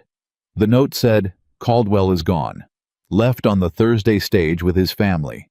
His office has been cleared out. Thorne moved him, Dutch said. Or Caldwell ran, Cole said. Either way, he's out of reach. Does Briggs know? Not yet. Cole folded the note. Caldwell was a witness to the processing of the counterfilings. He's the one who stamped them through. He looked at Dutch. Without his testimony, we lose a direct link between Thorne and the fraudulent processing. Dutch was quiet for a moment. How bad is that? It's not fatal, Cole said with the measured certainty of a man who wasn't entirely sure but needed to sound like he was. The documents themselves still show the date discrepancy. You don't need the clerk to testify when the paperwork condemns itself. He started walking back toward the ranch. But it tells us something. Thorne knows enough about what we have to know which witness to move first. Dutch fell into step beside him. Which means he has someone watching. He's always had someone watching, Cole said. The question is, who told him specifically about Caldwell? He stopped walking. Who knew Caldwell was a weak point? Dutch stopped too. They looked at each other. The question hung between them, and neither of them said the name they were both thinking, because saying it would make it real and real needed proof before it became accusation. I'll make some inquiries, Dutch said carefully. Quietly, Cole said. Always. Briggs came back from the courthouse at 2 o'clock with the expression of a man who had found both more and less than he expected. He sat down, poured his own coffee. He'd stopped waiting to be served after the first day and opened his notes. The original filings are there, he said, intact, which means either Thorne couldn't get to them or decided the risk of tampering with courthouse originals was too high. He looked at his notes. I found something else. Caldwell's gone, Cole said. Briggs looked up. I know. His name appears in 4 separate processing records, and now he's not available to explain them. He set his notes down. But here's what I found. There's a second clerk, a woman named Frances Aldridge who processed the original Harper filing in March of 1881. She's still employed by the county recorder's office. She's been there since 1876. He paused. She initialed the original submission, and her initials do not appear anywhere on the counterfiling. Lily across the table went very still. What does that mean? It means the counterfiling bypassed normal processing procedure, Briggs said. A filing that size on a water rights dispute should have had 2 clerks initial it. Frances Aldridge should have been one of them. She wasn't. He looked at Lily. Which means someone made sure she wasn't on duty that day, or someone processed it through a channel that avoided her desk entirely. He paused again. I spoke to her briefly. She remembered your father's original filing. She said, and this is exact, she said, that was the filing where I had to go home early because my mother was ill. I was out for 3 days. When I came back, Mr. Caldwell told me the matter had been resolved. The kitchen was absolutely silent. She didn't know, Lily said. Her voice was flat and controlled, but her hands on the table had gone white at the knuckles. She didn't know, Briggs confirmed. Caldwell used her absence to push the counterfiling through without the standard dual-clerk verification. He looked at Cole. Caldwell leaving is not the blow it appeared to be. Frances Aldridge is a better witness. She has no involvement in the fraud, no payment in the ledger, no reason to lie. She's a county employee of 8 years who was deliberately sidelined on a specific date, and she can testify to that. He paused. And she will, I asked. Cole exhaled slowly. She agreed. She was angry, Briggs said simply and with satisfaction.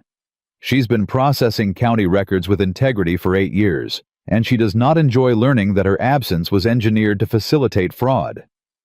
He closed his notes. People underestimate the anger of honest bureaucrats. It is a profound and very useful anger.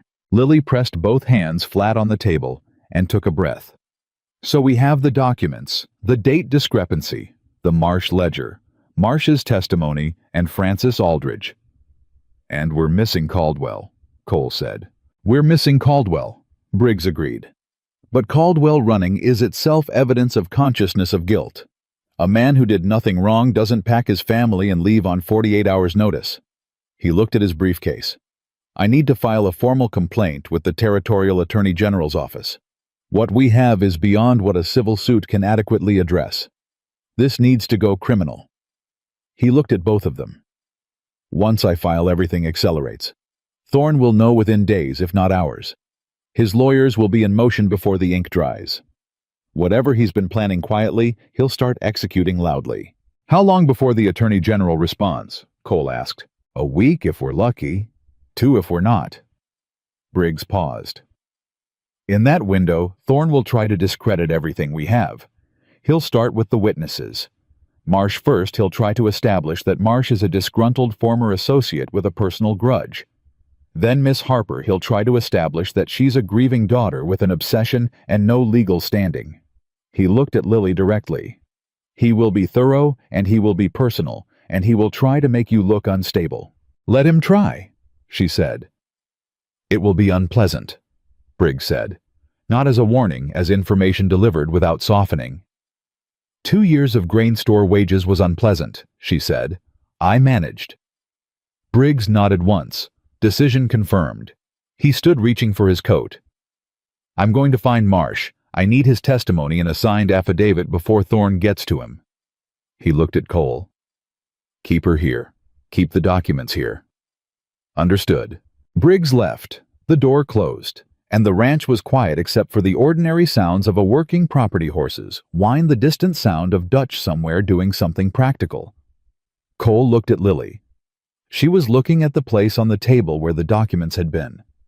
Briggs had taken the originals in his briefcase, which was the right call, and which she had agreed to, and which she clearly on some bodily level was fighting the urge to second guess. He's good, Cole said. He knows what he's doing. I know, she said. I'm not worried about Briggs. She looked up. I'm worried about the week between the filing and the response. That's the window where things happen. What kind of things? The kind of things that don't get written down, she said. Visits, pressure, someone having a quiet word with a witness about what they stand to lose.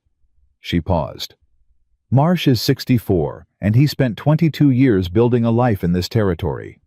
Thorne only has to make him believe that testifying will cost him the remainder of it. Cole was quiet for a moment. And you? She looked at him. Me. What will Thorne try with you? She thought about it honestly, which he appreciated because he was tired of people in this situation performing courage they didn't completely feel. He'll try to make me feel small again, she said. The way the whole room tried Saturday night before it went wrong. He'll find a way to remind me of everything I don't have. The money, the connections, the name. She paused. The problem for him is that I've been feeling small for 2 years, and I stopped minding. When you stop minding, it stops working. Cole looked at her for a long moment. Something in his chest did the thing it had been doing around her, shifting, adjusting the internal reorganization of a man who is in the process of understanding that someone matters to him in a way that has no clean category. He didn't say any of that. He said, "Are you hungry?" Dutch left stew on the stove. She looked at him. "Yes," she said. "Actually, yes." He got up and got the stew. They ate at the kitchen table with the afternoon light coming in and the documents gone to Briggs's briefcase, and for a few minutes it was just 2 people eating, which was its own kind of relief. Marsh signed the affidavit on Sunday morning. Briggs brought it back to the ranch, sealed the wax stamp of a notary public from 2 towns over, pressed firm into the corner Marsh's signature below it in the deliberate heavy hand of a man who has made a decision and is not going back. Lily held it for a moment before she set it down. "He held," she said. "He held," Briggs confirmed. "Though not without cost. Thorne's man visited him Saturday evening. I don't know what was said, but Marsh looked like a man who'd been through a storm when I got there Sunday. He still signed." "What's going to happen to him?" Lily asked. "Legally, nothing. He's cooperating with an investigation, not being charged. Professionally," Briggs paused, "he's finished in this territory as a broker. Thorne will make sure of that. He knows it. He signed anyway." He set his briefcase on the table. "I'm filing the complaint Monday. First stage out. Cole nodded. And we wait. And we wait, Briggs said. But not passively. I want to locate the Brewster family and the Almeida family. If they lost land the same way Harper did, their documentation is additional pattern evidence. Pattern evidence matters. It changes the story from one bad actor on one bad day to a systematic operation over years. He looked at Lily. Brewster, you said he's still in the territory. I believe he's in Casper, she said. I have an address. It's 18 months old. I'll find him. Briggs reached into his briefcase and pulled out a folded paper. He set it in front of Lily. I also had a document prepared. I'd like you to review it. She unfolded it, read it again. Her face, which had stayed controlled through everything, changed just slightly, just at the edges, the way a face changes when it encounters something it wasn't prepared for. This names me as a formal complainant, she said. Yes. Not just a witness, a complainant. You are the person who discovered the fraud, compiled the evidence, and brought it forward, Briggs said. You have standing. The law in this territory allows a private complainant to initiate a fraud proceeding. He paused. Your name will be on the filing, in the public record, permanently. She folded the document back carefully along its original creases. She set it on the table. She looked at it for a moment. My father's name will be in it too, she said. As the primary victim of the Harper filing fraud, yes, Briggs said. James Harper will be named. His case will be at the center of the proceeding. She was quiet for a long moment. Cole watched her and said nothing, because this was not a moment that wanted commentary from the outside. It was a moment that belonged entirely to her. He died owing the doctor $12.40. She said not to either of them, just out loud. He died thinking he'd lost, thinking he'd failed. She pressed her lips together, steadied. I want his name in it. It will be, Briggs said. She picked up the pen he'd set beside the document. She signed it. Her signature was clear, even and absolutely certain, the signature of a woman who has been moving toward this moment for 2 years and is not surprised to have arrived at it only relieved. Richard. Monday came, and Briggs left on the early stage with his briefcase and his documents and Marsh's affidavit, and the ranch settled into the particular stillness of a situation that has done everything it can do for the moment and is now in the hands of a larger machinery. Cole stood on the porch and watched the stage go. Dutch stood beside him. How long before Thorne makes a move? Dutch said. He's already making moves, Cole said. We just won't see them until they're finished. He turned back toward the house. Keep an eye on the eastern fence line. If anyone comes onto the property uninvited, I want to know immediately. I think he's spent 23 years getting what he wants by controlling what information reaches people and when, Cole said. He can't control this anymore. That makes him unpredictable. He paused. Unpredictable is the most dangerous version of him. Dutch nodded. And Lily. Cole looked at the house. Through the front window he could see her at the table, still working. Always working the way she had been since the night she first laid those documents out in front of Briggs. She had started writing something the day before, a personal account, she said, of every step of her investigation, the dates, the locations, the specific records she'd pulled, and why. A narrative to accompany the legal documents. Briggs had asked for it. She was producing it with the same exhaustive precision she'd applied to everything else.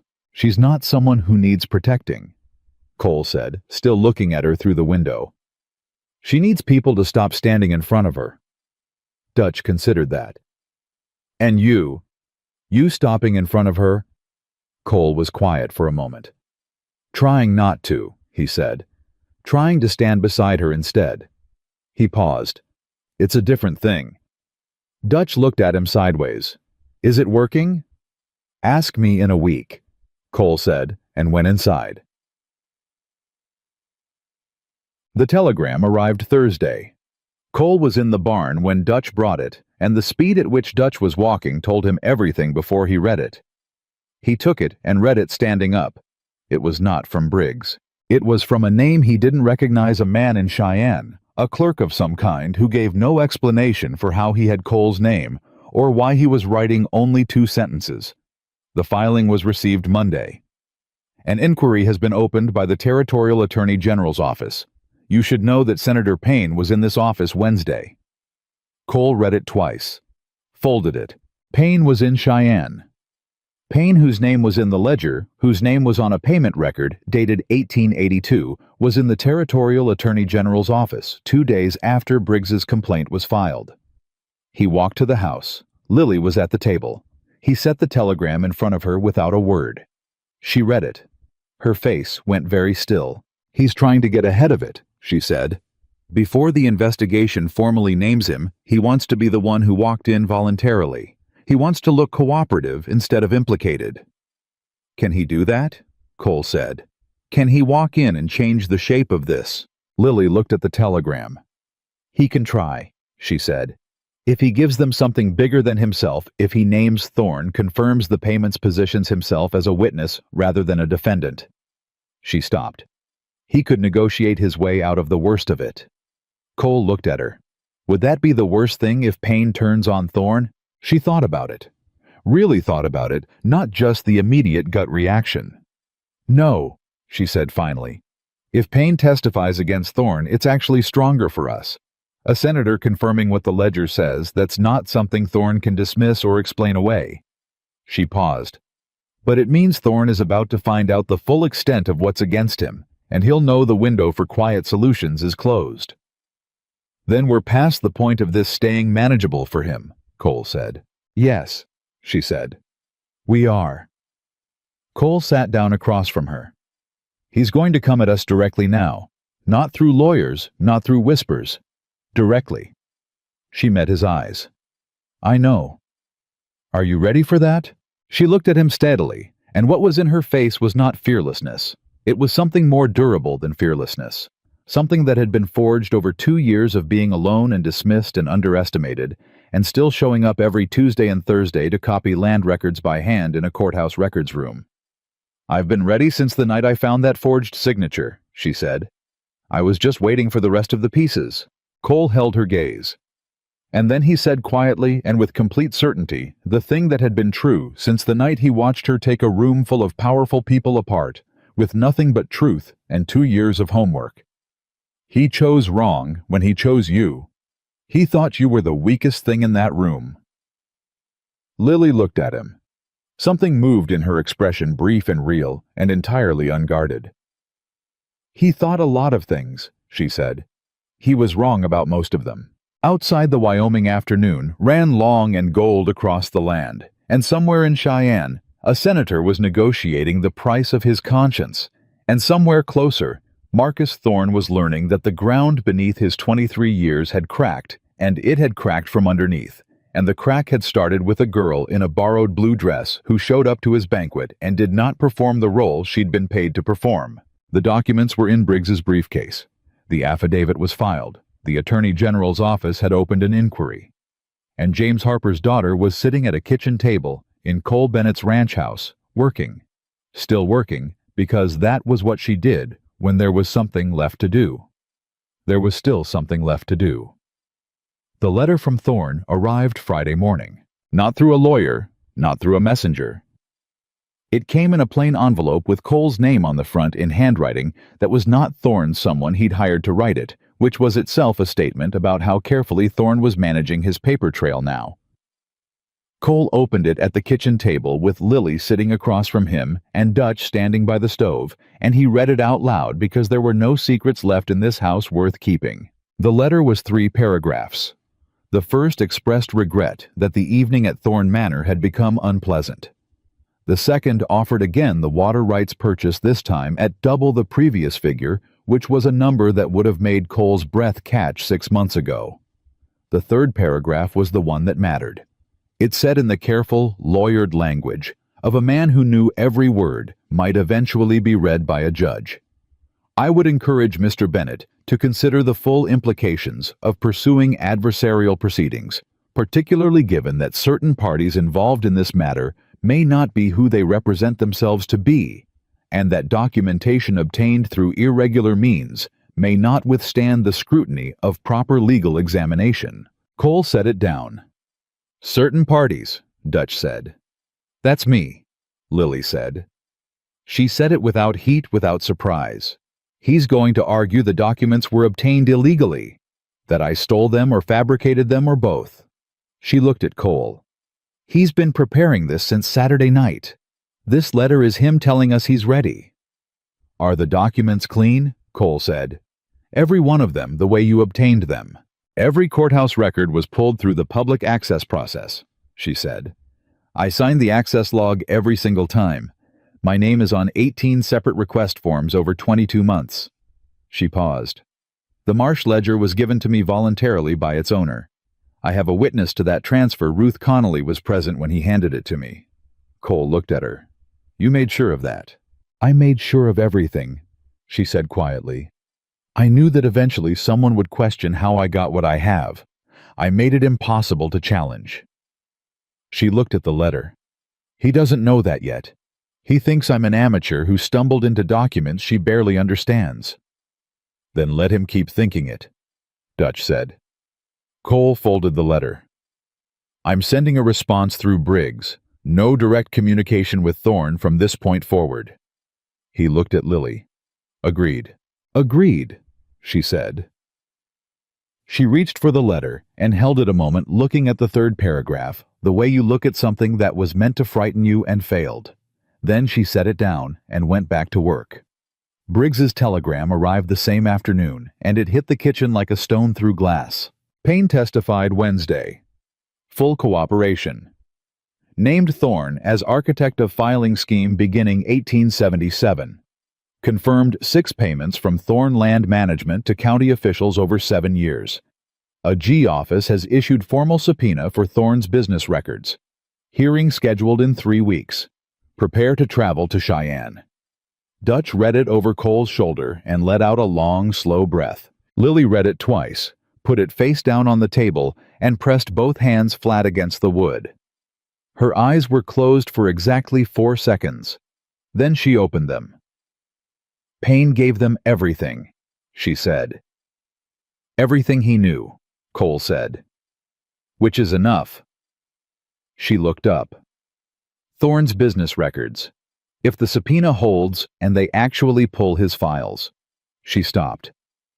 Cole, if they pull his internal correspondence, there will be things in there that make the ledger look like a grocery list. You think he's kept records? Men like Thorne always keep records, she said. Because they believe they're untouchable, and untouchable men document their power. They do it because the files make them feel certain, in control. She paused.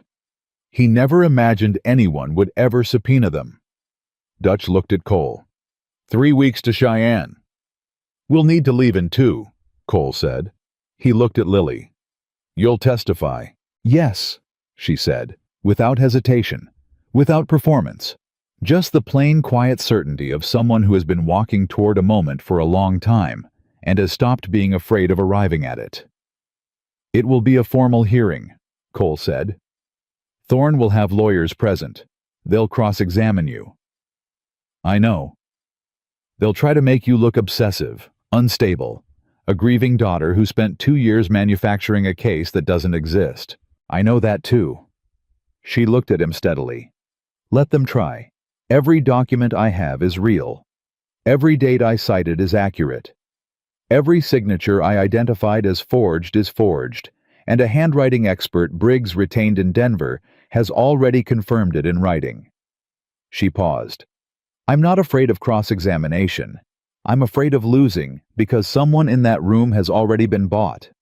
She stopped. But Payne's testimony changes that. If a senator has already confirmed the payment structure, any official Thorne still has influence over is now too exposed to act on it. Cole looked at her. The afternoon light came through the kitchen window, and she was sitting in it, tired in the way a person gets tired when they have been running on will and precision for 2 years. And the finish line is finally close enough to see, and what was in her face was not triumph, not yet, but something that had never quite left it through any of this, which was clarity. The absolute, unshakable clarity of someone who knew exactly what they were doing, and exactly why. All right, Cole said. 2 weeks. The town of Red Hollow learned about the subpoena 3 days later. Cole heard it from the barman at the saloon, who heard it from the stage driver who had been in Cheyenne when the news moved through the courthouse district like fire through dry grass. By Thursday, it was in the territorial paper, a brief item careful and lawyered, noting that the Attorney General's office had opened a formal inquiry into land filing practices in several Wyoming counties, and that a hearing was scheduled. Thorne's name was not in the item, not yet. But Red Hollow was a small town, and small towns had their own information system that operated considerably faster than newspapers. By Friday, the widow Ruth Connolly had 3 separate visitors who came to her door and left quickly. By Saturday, the woman who ran the millinery shop on Main Street, who had been at the Thorne banquet, who had laughed quietly at the right moments that evening, stopped Lily on the sidewalk outside Culver's and said simply, and without explanation, "Your father was a good man. I always thought so." Then she walked on. Lily stood on the sidewalk for a moment after she left. Then she kept walking. She had gone back to the grain store. Not because she had to. Cole had offered, Dutch had offered, and she had declined both with the same firm, clear reasoning she applied to everything. She would not stop working until the case was decided, because stopping felt like assuming the outcome, and assuming the outcome was the kind of thinking that made people careless. So she swept the front step and stacked the grain sacks and counted out the deliveries, and she kept the courthouse in her peripheral vision every Tuesday and Thursday, and she waited. On the Monday of the second week, Culver called her to the front of the store.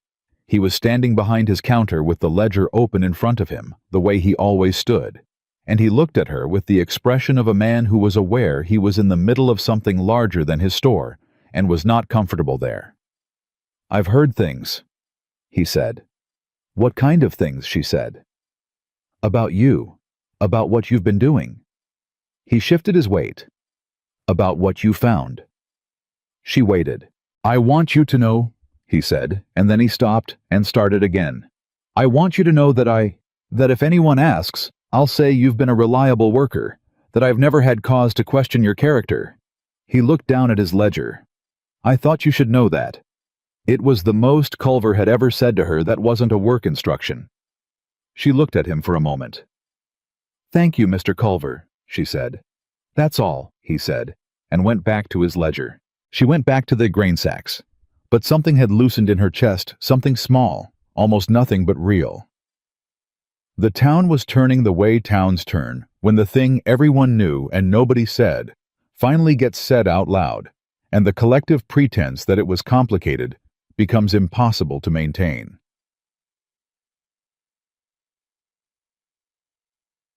Thorne made his final move on Wednesday. Cole was at the eastern fence line, always the eastern fence line, the boundary that was at the heart of everything, when 2 men he didn't know rode up on well-kept horses and stopped at the fence. They were not dressed like ranch hands. They were dressed like men who worked in offices and had been sent somewhere they considered beneath them.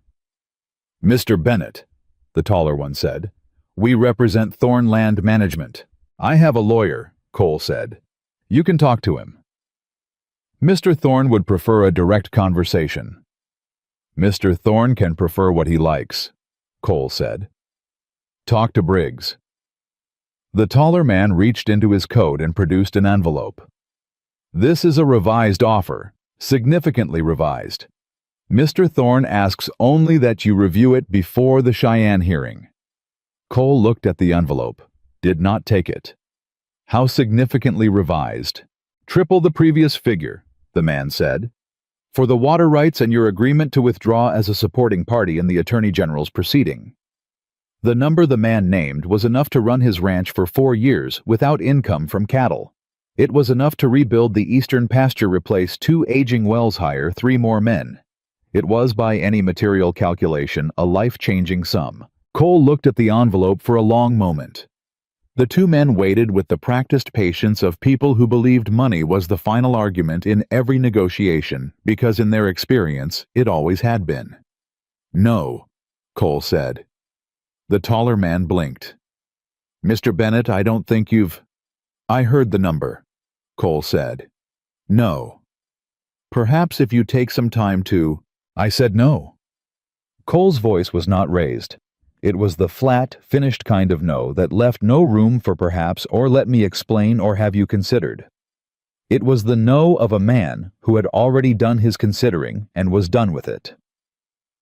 Ride back and tell Thorne that his offer was delivered and rejected. Tell him I'll see him in Cheyenne. The two men looked at each other. The shorter one said quietly, and without heat, but clearly meaning it to land. Mr. Thorne thought you might say that. He asked me to remind you that Miss Harper has a great deal to lose if this proceeding doesn't go the way she's expecting. Cole went completely still. The silence stretched for 3 full seconds.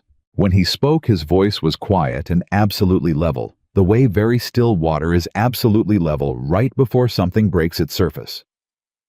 If anything happens to Lily Harper, he said, anything at all, a job lost, a room taken, a hair on her head disturbed, I will personally deliver every document in this case to every newspaper in this territory, and 3 in Denver, and Thorne's name will be the first word in every headline. He held the man's gaze. And then I will find whoever touched her, and I will handle that separately. Are we clear?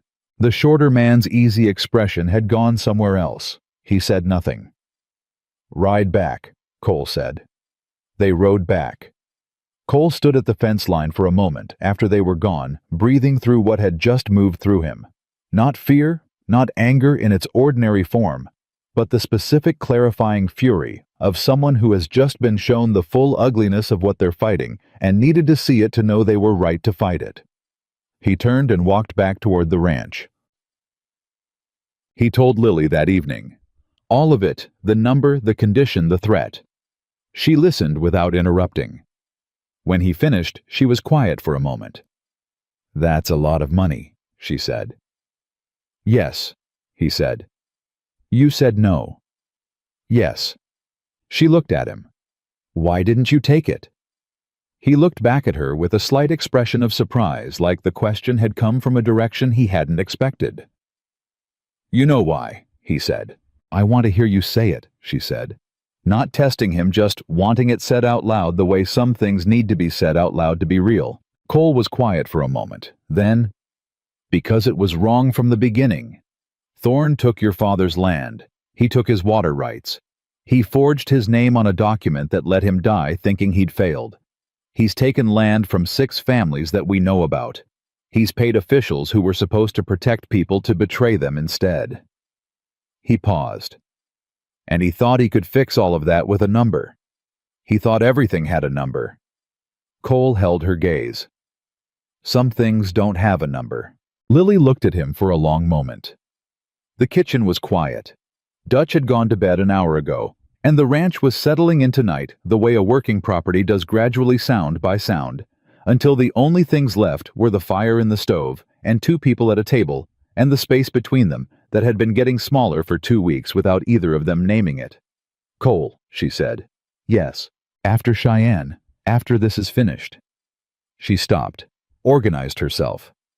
I don't know what I'm going to do next. I've been so focused on this that I haven't thought past it. I don't have a room anymore, not really.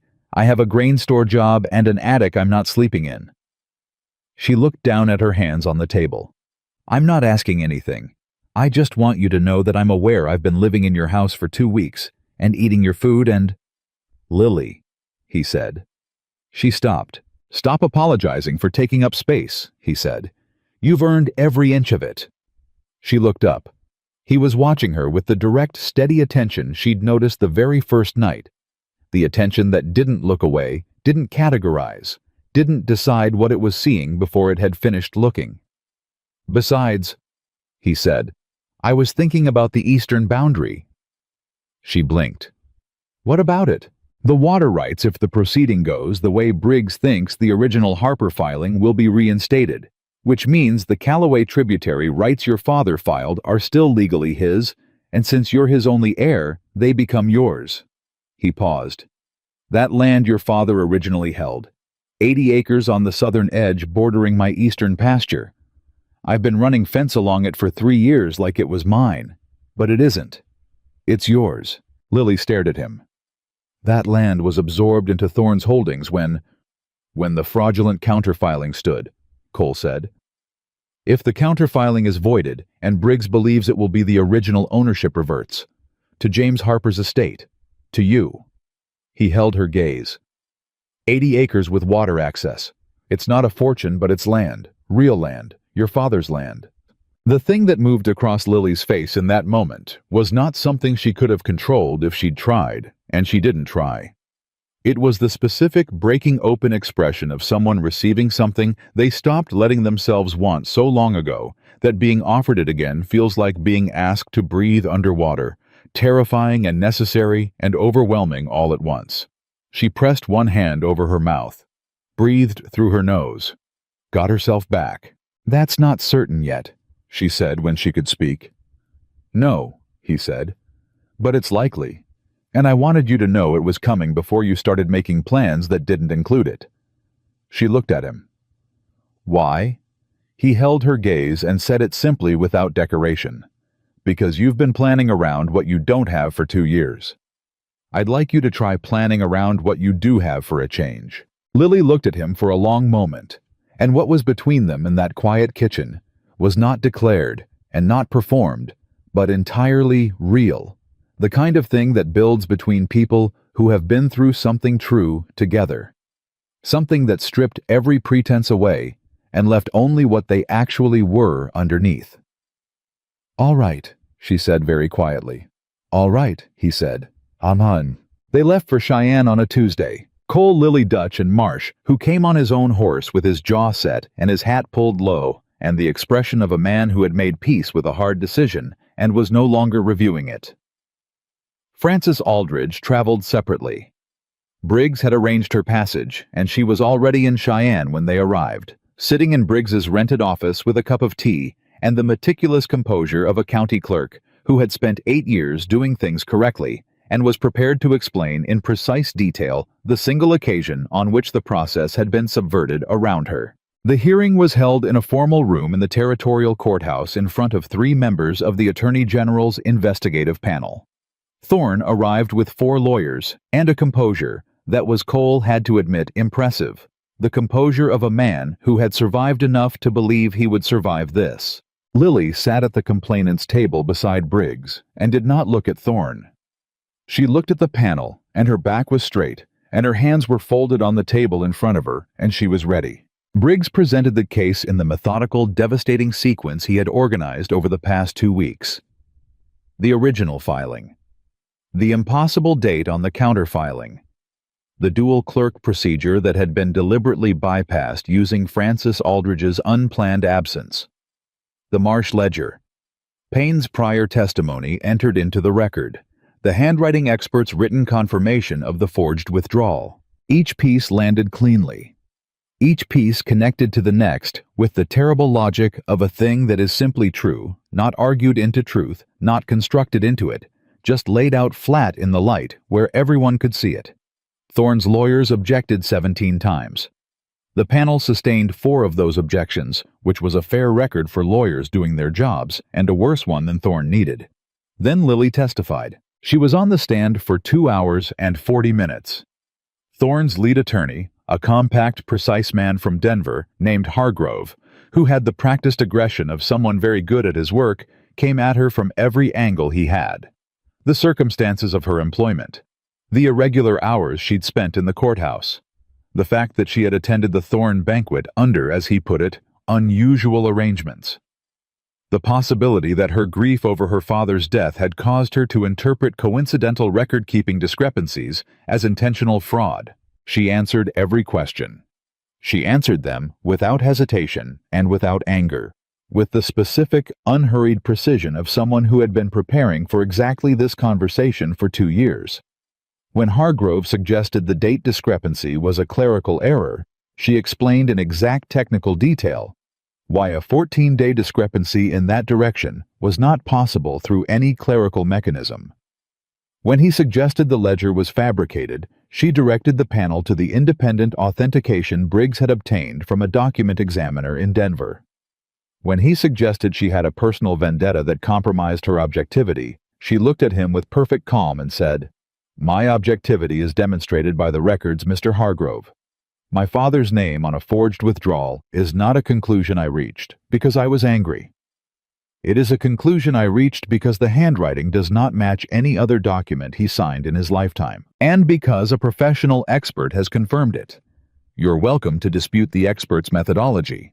His credentials are in the exhibit file. Hargrove paused. Reset. Tried 3 more angles. She answered all 3. In the gallery, Cole sat beside Dutch and did not move, and watched her hold that room the way she had held the banquet hall, not by force, not by volume, but by the absolute unassailability of someone who was telling the truth, and had the evidence to prove it, and was not afraid of anyone in that room. Marsh testified after Lily. He was on the stand for 90 minutes and his voice was steady, and he named every name in the ledger with the careful precision of a man reading from his own conscience. When Hargrove suggested the ledger was a fabrication designed to settle old grievances, Marsh looked at him and said, "I wrote every entry myself. I know my own handwriting, and I kept it for 22 years because I always knew this day would come. I just didn't know I'd be the one to bring it." Frances Aldridge testified for 40 minutes, and was, as Briggs had predicted, immovable, the righteous precision of an honest clerk who had been used against her own integrity and had not forgotten it. The panel recessed for deliberation at 4 o'clock. They waited in the hallway outside the hearing room. Cole stood. Dutch sat. Marsh stood by a window and looked out of it with the expression of a man watching his own past being weighed. Lily sat beside Cole on the bench close enough that their shoulders were almost touching, and neither of them moved away. "You did everything you could," Cole said low. "I know," she said. "Whatever they decide." "Cole," she said, "I know." She looked straight ahead. "I've known from the night I found that signature that I was doing the right thing. The outcome doesn't change that." A pause. "But I want the outcome." "So do I," he said. They waited. At 6:15 the doors opened. The panel chair read the findings in the flat measured language of legal proceedings, which stripped all drama from words that were in their substance anything but flat. The counterfiling of 1881 on the Callaway tributary water rights was found to have been submitted with a fraudulent processing date and processed in violation of county filing procedures. The withdrawal bearing James Harper's name was found to bear a signature inconsistent with authenticated samples of James Harper's handwriting and was formally voided. The payments recorded in the Marsh ledger were found to constitute evidence of a pattern of official corruption warranting criminal referral to the Territorial Prosecutor's Office. Thorne Land Management was ordered to cease all activity on properties subject to the original disputed filings pending full review. A formal criminal investigation into Marcus Thorne was recommended. The room was quiet for 3 full seconds after the chair finished reading. Then it wasn't. Thorne's lawyers were on their feet. Thorne himself sat without moving, and his face was doing something that faces do when a man has finally arrived at the edge of everything he believed was permanent and looked over it and seen what was below. Lily did not stand. She sat at the complainant's table and let the noise move around her, and she pressed both hands flat on the table, and she closed her eyes for 4 seconds, and then she opened them. Briggs was speaking quietly at her ear, something about next steps, the criminal referral, the property review process, the timeline for the reinstatement of the original filings. She heard the words. She let them exist alongside the other thing, the thing that had no legal terminology and no case number, the thing that was just her father's name cleared in the record of a territorial courthouse by a panel that had read the truth and called it what it was. She stood. Turned. Cole was 3 steps behind her, because he had moved through the gallery the moment the chair finished reading the way you move toward something when you are no longer willing to be on the other side of a room from it. She looked at him. He looked at her. "It's done," he said. "It's started," she said. "The criminal investigation is still Lily." He said her name the way you say something when you need a person to stop talking for 1 second and just be where they are. "It's done enough." She looked at him. And for the first time since the Tuesday night, she'd sat in a church vestry, holding forged documents against her chest in the dark, The thing she'd been carrying, the constant, exhausting 2-year weight of it shifted. Not gone, but shared. Distributed across something larger than one woman alone in an attic room with courthouse copies and borrowed lamplight. She breathed. "Yes," she said. "Done enough." Marcus Thorne was indicted by the Territorial Prosecutor's Office 11 weeks later. The charges included land fraud, filing, fraud, bribery of public officials, and conspiracy. Caldwell was located in Colorado and extradited. Senator Gerald Payne received a formal censure and resigned his seat before the criminal proceedings concluded. 3 county officials were removed from their positions. The Harper water rights were reinstated in full. The 80 acres on the southern boundary reverted to Lily Harper as James Harper's sole heir. Reginald Marsh lost his brokerage license and his standing in Red Hollow, and he built a modest house in Casper and lived out the remaining years of his life with the particular peace of a man who at 64 had finally stopped looking away. Frances Aldridge was promoted to head clerk of the county recorder's office, a position she held for 19 years. And on a clear morning in September of 1884, Cole Bennett rode the eastern fence line of his property, the way he rode it every morning. And when he reached the southern boundary, the place where his land met the 80 acres that now legally and permanently, and without question belonged to Lily Harper, he stopped his horse. She was already there. She had ridden out from the ranch house before him, which he should have expected because she had been getting up before him every morning since Cheyenne, and he had stopped being surprised by it. She was sitting her horse at the boundary line looking at the land that had been her father's, that a forged signature had taken, that the truth had given back. He pulled up beside her. Neither of them spoke for a moment. "It looks different," she said, "when it's yours." "Yes," he said, "it does." She turned to look at him. He was looking at the land, and then he was looking at her, and what was between them in that September morning was everything they had been through together, and everything that was still ahead, and neither of those things was small. "I've been thinking," she said, about what Briggs said, about Margaret Voss, about the territorial bar." She held his gaze. "About what comes next. And I think," she said, "that there are a lot of James Harpers in this territory.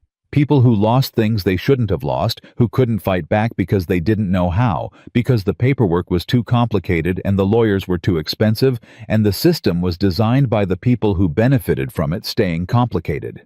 She paused. "I think someone should know how to fight it." Cole looked at her. The morning light was full on her face, and she was looking straight at him. And she was 23 years old and had just brought down a 23-year criminal enterprise with 2 years of courthouse visits and borrowed lamplight and the absolute refusal to let a forged signature be the last word on her father's life. "You're going to study law," he said. "I'm going to study law," she said. He nodded. Once. Slowly. With the complete unqualified respect of someone who has never doubted for a single moment that the person in front of them was capable of exactly what they say they're going to do. "Then you'll need the income from those 80 acres to cover your expenses," he said. "That land has good water access. We could run a small grazing arrangement. My cattle your land split revenue." He paused. "If you're interested in a partnership." She looked at him. "A grazing partnership." "To start," he said. The 2 words sat between them in the September air, simple and plain, and carrying everything that hadn't yet been said, and didn't need to be said yet, because they had time now, they had the remarkable hard-won luxury of time. "To start," she said. She turned her horse toward the land. Her land. Her father's land, returned. She looked at it for one long full moment, at the grass and the sky, and the distant line of the Callaway tributary, catching the morning light, and she let herself feel all of it, the grief and the victory and the exhaustion and the beginning of something that had not yet been named. Then she straightened in the saddle, and she rode forward onto her own ground, and the Wyoming morning opened up ahead of her wide and clear and entirely without limit. James Harper's daughter had come home. And no one, not Marcus Thorne, not a forged signature, Not 23 years of a system built to erase people who couldn't afford to fight back had been able to stop her. You said Viet Lai Fan Hook Mo Do Kukik Ban Ne Kuk Mang.